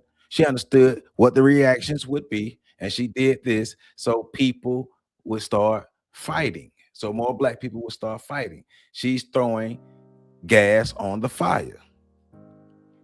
Well, Conscious, if I don't sound right, you don't have to be here. You really don't have to be here. Nobody's making you be here. It's like TV too. You can change the channel. So cool. But and I don't disagree with you, Dorville. And that's why I'm saying what I'm saying. Like, if she's speaking to those who claim that didn't happen, well, what percentage of FBA claim it didn't happen? And why make a whole video about a small segment of FBA? Because there are those who are in their feelings. But if you read history, you cannot deny slavery if you read history. If you're a foundational Black American, there's no way you can get around history. There's no way you can get around the slave origins of our history. Right, speaking to the segment, but addressing the whole. That is, she knows what she's doing. She knows what she's doing. That's what irresponsible people do. She's being very irresponsible with her rhetoric. So, that Black Americans descended from U.S. slavery are not just central, but exclusive to the Black struggle in America. Yes. And this is where the danger deepens. Because that argument quietly asks us to forget something critical. It asks us to overlook the fact that many of the most influential figures in Black liberation, culture, and political thought were immigrants or children of immigrants of African descent, some of whom also had ancestors enslaved in the Americas. Marcus Garvey, Harry Belafonte. What I told you, didn't I tell you earlier that she's gonna start naming people who came in the late 1800s?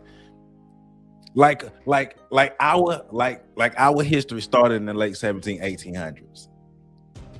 I did not tell y'all earlier she was gonna start talking about people in the late 1800s. Think about how much Black American history had happened before Marcus Garvey and Harry Belafonte were even thought of. Come on, lady, do a better job. Kwame Ture, C.L.R. James, Louis Farrakhan, Ivan Van Sertima, Cicely Tyson, Shirley Chisholm, and countless others.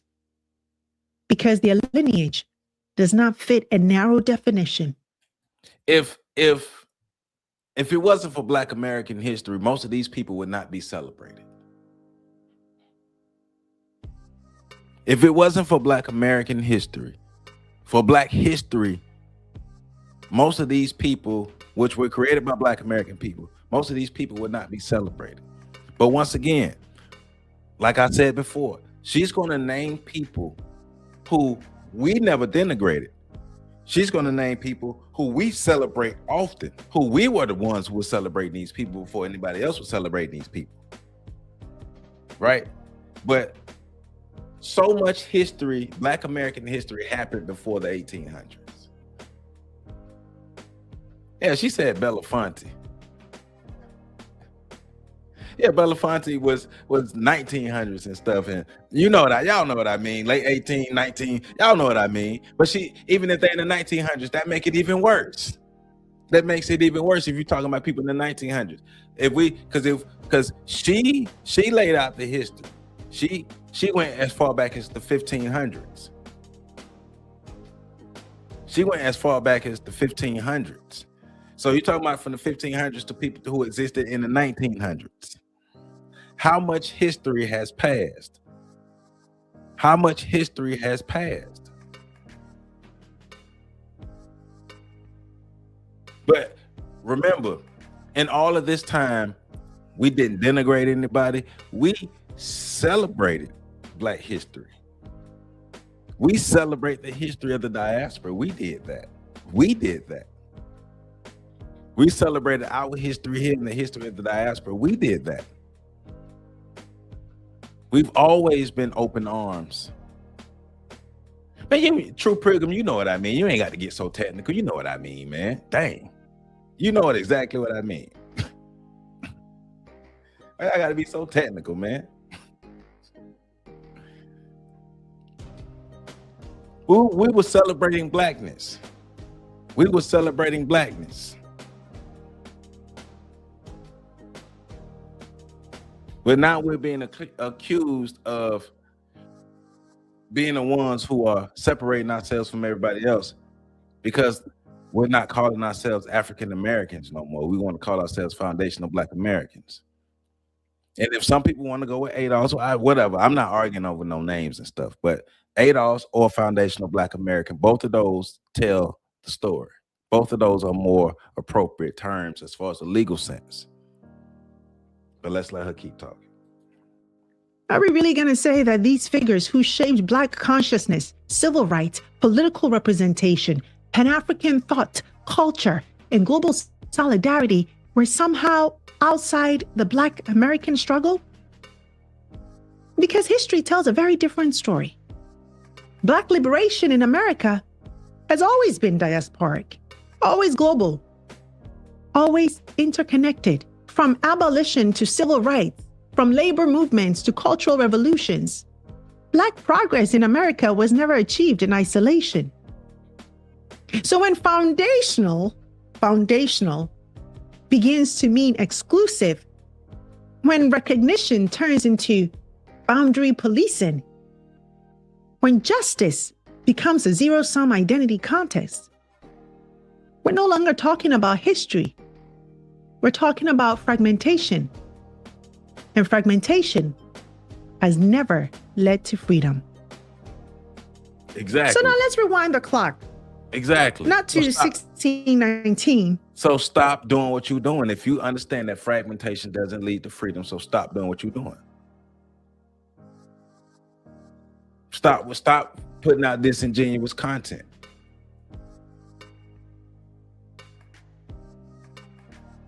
Right? So especially you addressing a small group of people, you're addressing a group of them who say that they not a part of Africa. All FBA don't say that. All ADOS don't say that. And so once again, you are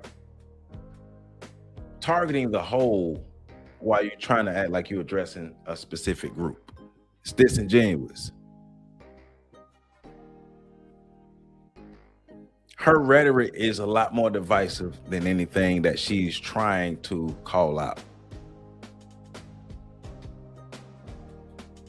Not to 1526, but thousands of years earlier.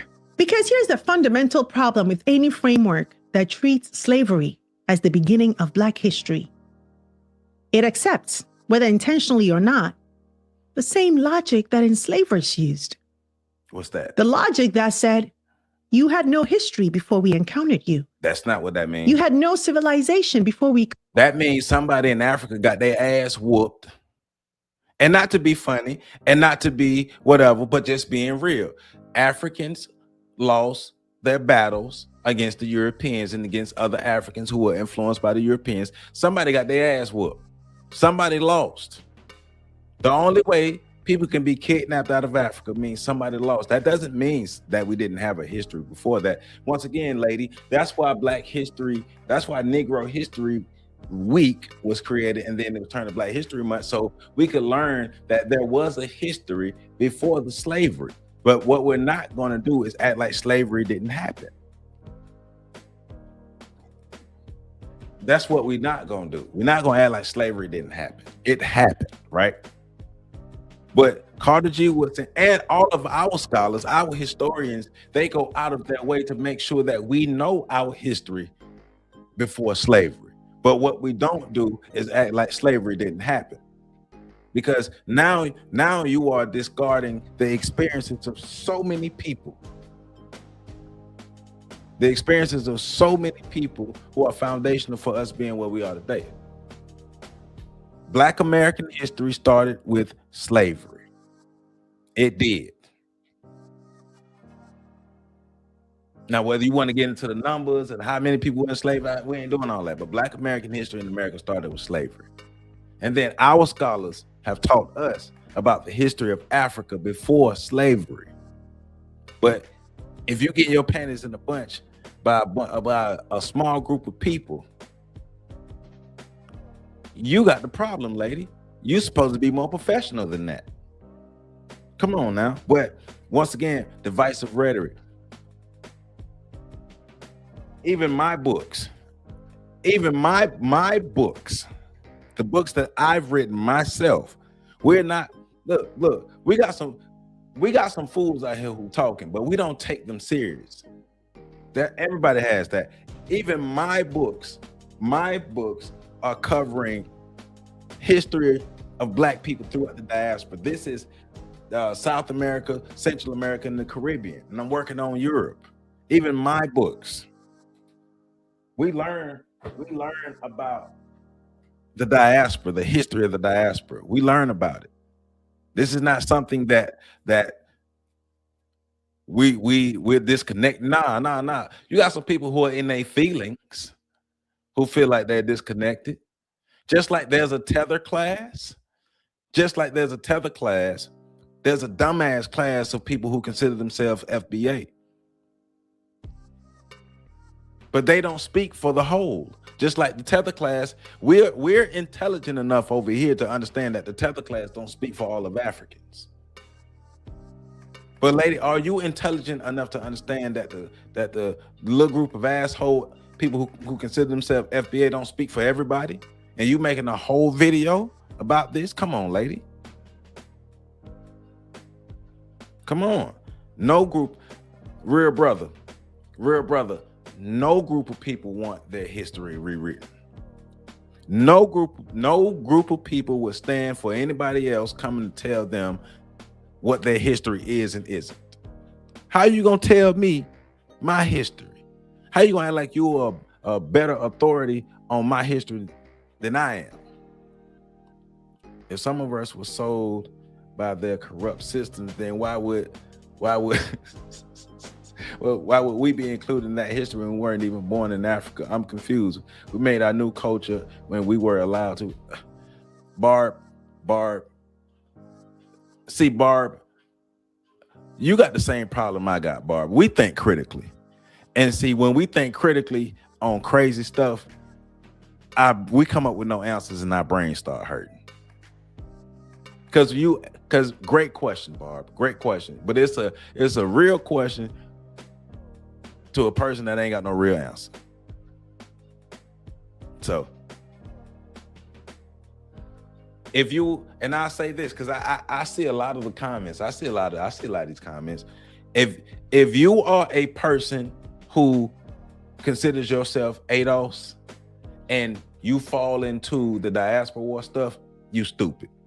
If you're a person who considers yourself FBA and you fall into the diaspora war stuff, you stupid. If you're a person from anywhere in the Caribbean and you fall into the FBA and you fall into the diaspora war stuff, you stupid. If you're from Central America, South America, Canada, and you fall for the diaspora war stuff, you're stupid. If you're from Africa and you fall for the diaspora war stuff, you're stupid. If you're from the UK, you fall for that stuff, you're stupid. At the end of the day, it's the learned.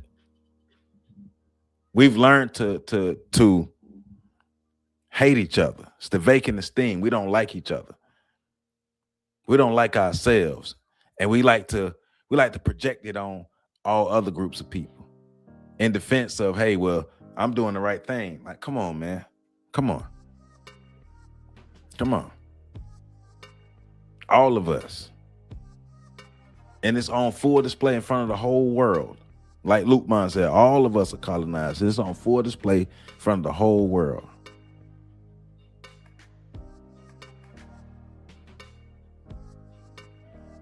True Pilgrim, you saying all Africans are our enemies? Are you saying all Africans are just the tether classes? Claimed you. You became a people only after we broke you.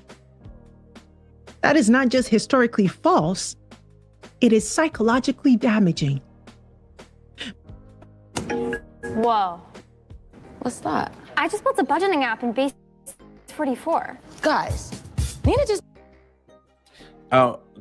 Real question, Valinda. Real question. You say your grandmother was born in 1909. She didn't know nothing about slavery. And they say until Roots came out and they brought homework home from school. So you think that's valid enough evidence and information to say that slavery didn't happen? Because just real question. Do you think that your grandmother's experience is valid and enough information, like on a real level, like a scholarship level, like an academic level? Is that enough evidence to say that slavery didn't happen just because your grandmother didn't know about it? Real question.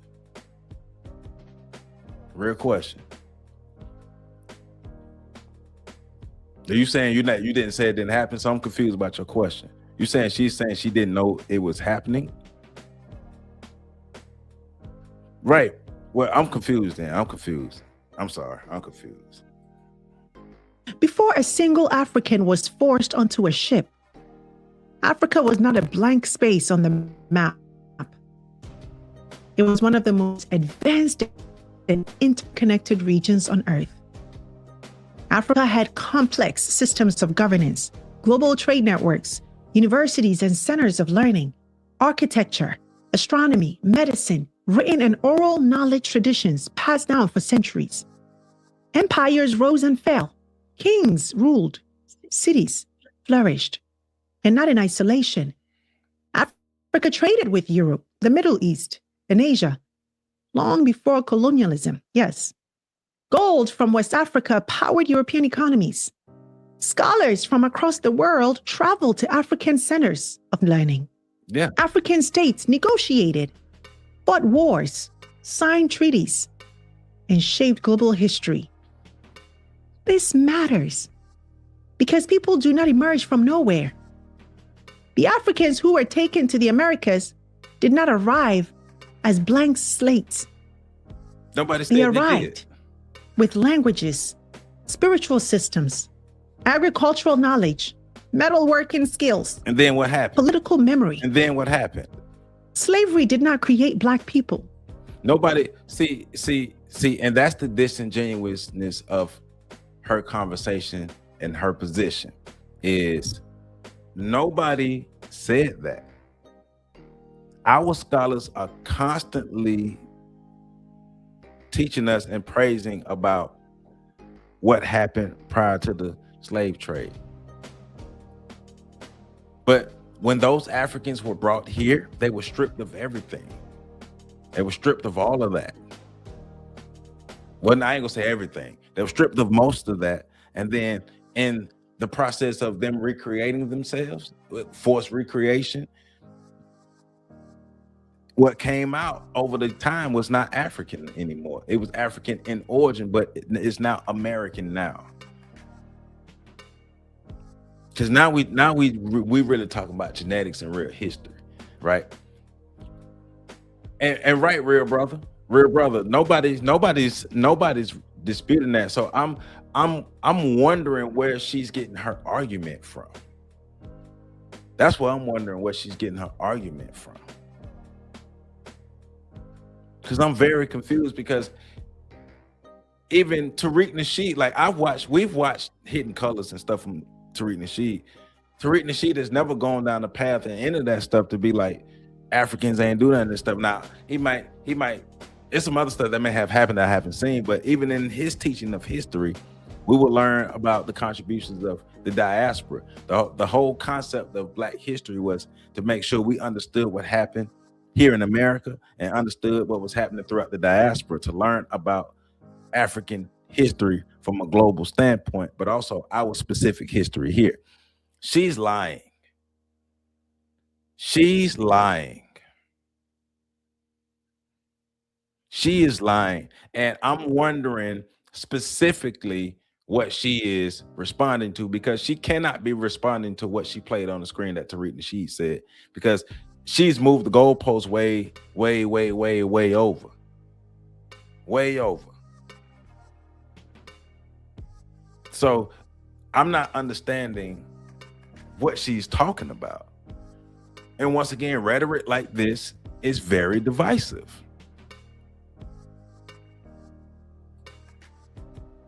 It's crazy. Yeah, it is about controlling the narrative. But you cannot on one hand be like, I'm for Black people, I'm down for the cause, I'm for the diaspora. Then on the other hand, you're throwing gas on the fire. So in my mind, I'm gonna have to look at her as an agent of chaos. I'm gonna have to look at her as somebody who is intentionally causing division, somebody who's intentionally causing friction. In my mind, that's what I'm gonna have to look at and see that. Because there's no way there is no way that she can be serious about what she's saying. Hold on. Come on, Chuku. FBAs are the black face of YouTube nationalism. Why? Explain, please. Please explain. Please explain. Come on. So you're trying to tell me every single FBA is that? Because if so, then your rhetoric is no different from hers. You being just as you are literally, you have chosen to spend $1.99 to throw gas on the fire. I hope you're happy. I hope you feel good about yourself. How has your comment helped anything in any way? You chose your feelings over logic. As an adult, as an adult, in this 2 hours, nothing, especially on my end, was disparaging about any other group of people. And here you go, decide to be disparaging against Foundation of Black Americans. And you paid for it. You paid $1.99 to be divisive. Somewhere white men are looking at you. White men are looking at you and smiling, saying, thank you. He's doing what we need him to do. No, you can't. No, you can't. And you can't come back. The truth is, it's not truth. It's not truth. You cannot. So you're going to label a whole lineage of people as blackface nationalism, blackface white nationalism. But it's okay for people to say, I want to blow up all you black people. I want to strap a bomb to myself and blow up all you black people. It's okay for people to be like, you dirty Americans, all of that stuff. We ignore the disrespect. Like you watched the same video we watched, and how she victimized herself and everything isn't just and changed the story. And you spent $1.99, and then you come back and try to say it's truth. I hope you're happy. I hope you're happy. Because the white man so happy with you. FBA freedmen are acknowledging and loving ourselves. We're centering ourselves, not Africa or the Caribbean, and our affairs. Stop the gaslighting, shaming, and lying by saying it's hate. That's what he's saying. It's okay for all groups of people to prioritize themselves. Thank you, Claude, Neely, Francis, Amos. Thank you. Nobody will be mad at anybody else in the diaspora for getting that stuff together. So that makes me think that white folk are really behind this, like the root of this, but at the same time, the programming is on autopilot. I don't care what nobody say. You may agree with me on this, you may not. I'm gonna say it again. Every group of black people within the diaspora, we are separate links in this diasporic chain. Every link in this chain needs to be strong. So every group of people needs to strengthen themselves, empower themselves, uplift themselves. Self-actualization is needed throughout the whole diaspora. Every link in the chain must be strong. Every group of people must pay attention to themselves, get their stuff together, make sure you're a strong link, and then we can link with others and be better allies to ourselves and actually overthrow this system of white supremacy. But if you're going to continue to be people who are throwing gas on the fire, it is what it is. It is what it is.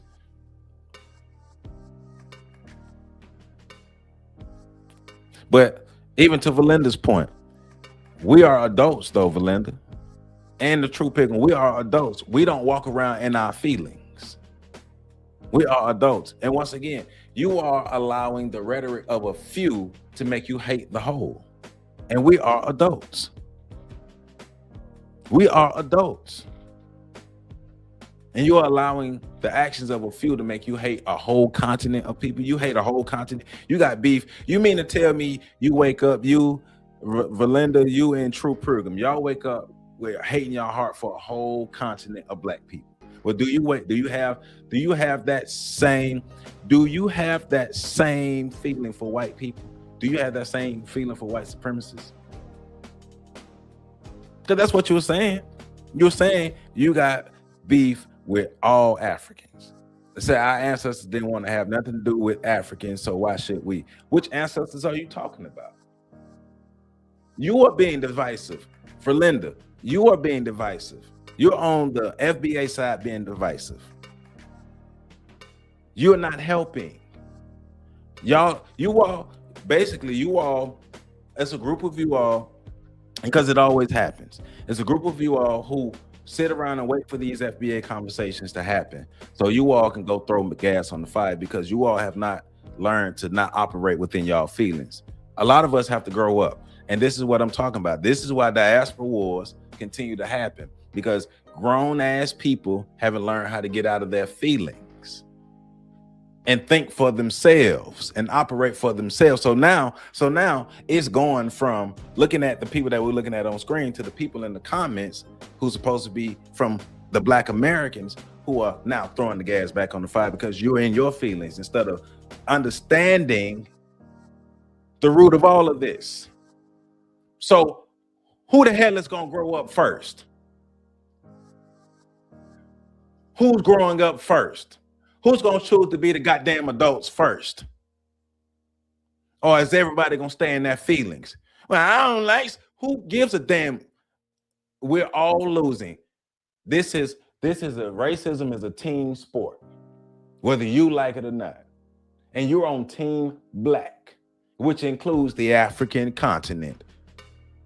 And Team Black is losing because Team Black is stupid. Because Team Black is so stupid because we still fighting each other. And we find every dumb thing to fight each other for. And that's why Team Black globally is still losing.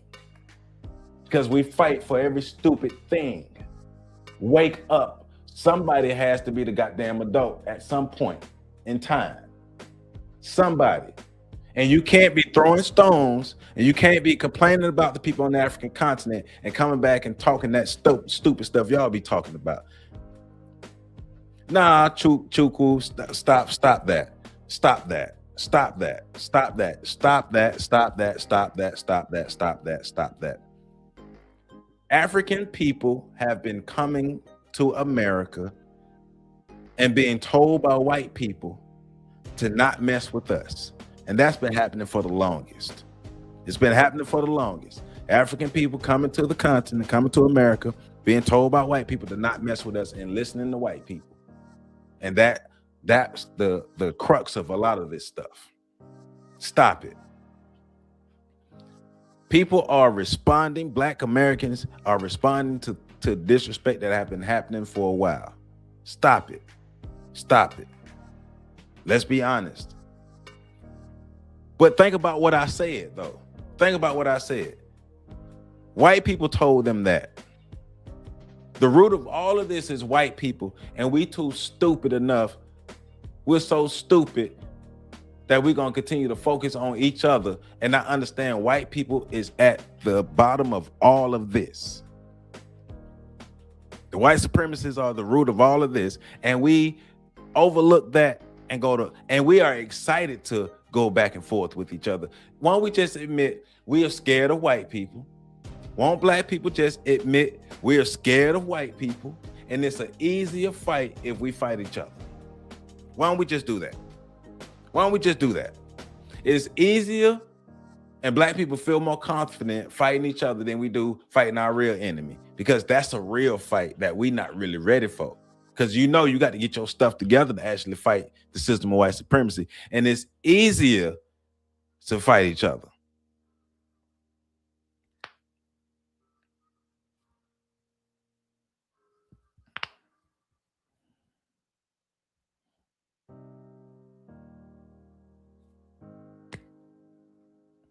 I'm just saying. That's all I'm saying. We understand that it's easier for us to fight each other. We are cowards, and every opportunity that we get to fight each other, we take it on because we are afraid to deal with the real enemy.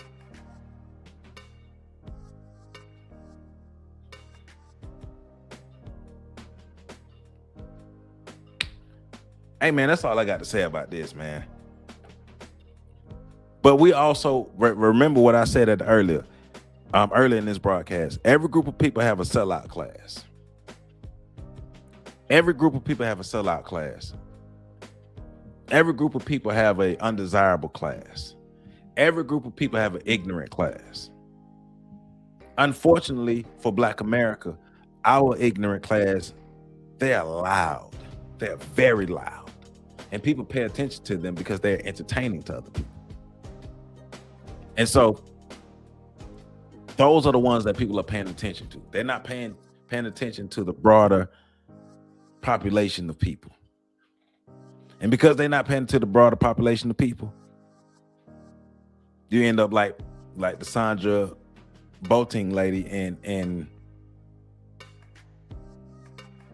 having very disingenuous conversations. The video that I played of the Haitian young lady saying dirty Black Americans, dirty Haitians, and all these people. At the root of this, Black people have been taught to hate each other. We've been taught to hate ourselves. We hate ourselves. We hate ourselves. Vacant esteem is on display. That's why we take every opportunity to fight each other, because it's easy. It's easy. It's easy. Thank you for the $2 super chat, New Lord. FBA is continual of new Africans with new paint. We all the same people. We all the same people. We're all on Team Black, whether we want to be or not. And we're not the same people as far as we got the same story and stuff, but we all the same people being on the same team. So, I mean, it is what it is, man. I'm not here to recruit. I'm not here to convince. You can agree or you can disagree. But I'm going to continue to say what I say. I'm going to continue to teach what I teach. And we're going to continue to build over here. I understand that this cup of tea ain't for everybody. But those who thirsty, come get your sip on. If not, it is what it is. So with that being said, please like this video, comment, subscribe, share. We have to learn how to, for one, we need to start reading. We need to start doing research and reading for ourselves and challenging the information that we have. Real critical thinking. Real critical thinking. Because a lot of the stories and stuff and the narratives that we are regurgitating is causing more friction and more division than anything else. And if the white folk taught us anything, they taught us how to fight ourselves and to hate ourselves. And it's been working, and it's working, and it's working, and it's working. Look at some of these people in the comments. Look at some of these children in the comments who can't get off their emotional high horse and stop disrespecting each other. Look at them. Just look at these comments. Black folk can't get together. We can't stop insulting each other and talking bad about each other enough to understand what's really going on, because my anger and my feelings are more important than anything. But nothing's getting better. I don't give a damn what you think I sound like. I sound like a Black person who know what's going on. I sound like a Black person who know what's going on. I sound like a Black person who understand the bigger picture. That's what I sound like, Mr. Marcus. I sound like a Black person who understand the bigger picture. Racism is a team sport. And if you don't get your stuff together, your team loses. Black people are on the bottom everywhere around the globe. Everywhere. Everywhere. I don't give a damn about what I sound like. I'm not lying. I am not lying. I haven't told one lie yet. And once again, that comment shows me you and your feelings. That comment right there shows me it's proving my point of what I'm saying. Too many grown ass people out here walk around in their feelings and not from an intellectual standpoint of view. Cause damn what I said, cause damn what I said about the chain, damn what I said about us being able to self-actualize, damn all of that. Damn all of that. You forgot I said that, or you skipping over I said all of that. But as soon as I talk about black people coming together and uniting, I'm crazy. I'm delusional. I'm pandering. So black people talking about black people getting together is pandering nowadays. Y'all wild, man. Y'all wild. And that's why these white folk continue to win. And that's why, like Dr. Claude Anderson told us, that these other ethnic groups of people are going to come to America and kick our ass and dominate us. And they're doing that right now. And it's going to continue to get worse for us. Black people in America, we can't even get our stuff together. We can't even agree to get our stuff together in America. This Diaspora stuff, it's a long shot. It's a long shot. Because people still in their feelings. Grown people still in their feelings, man. Hey, it is what it is. It is what it is. And white people gonna keep winning, and y'all gonna stay in y'all feelings. Once again, if you a person who brought into the hate against African people, you stupid. If you're a person who brought into the hate against black people in the UK, you stupid. If you're a person who brought into the hate against FBA, ADOS, whatever we call ourselves here, you stupid. If you're a person who brought into hate against people against the Caribbean, you stupid. If you're a person who brought into hate against black people in Central and South America, you stupid. If you brought into any negative narratives or any hate against whole groups of people in these areas, you stupid. And I'm gonna end my show like that.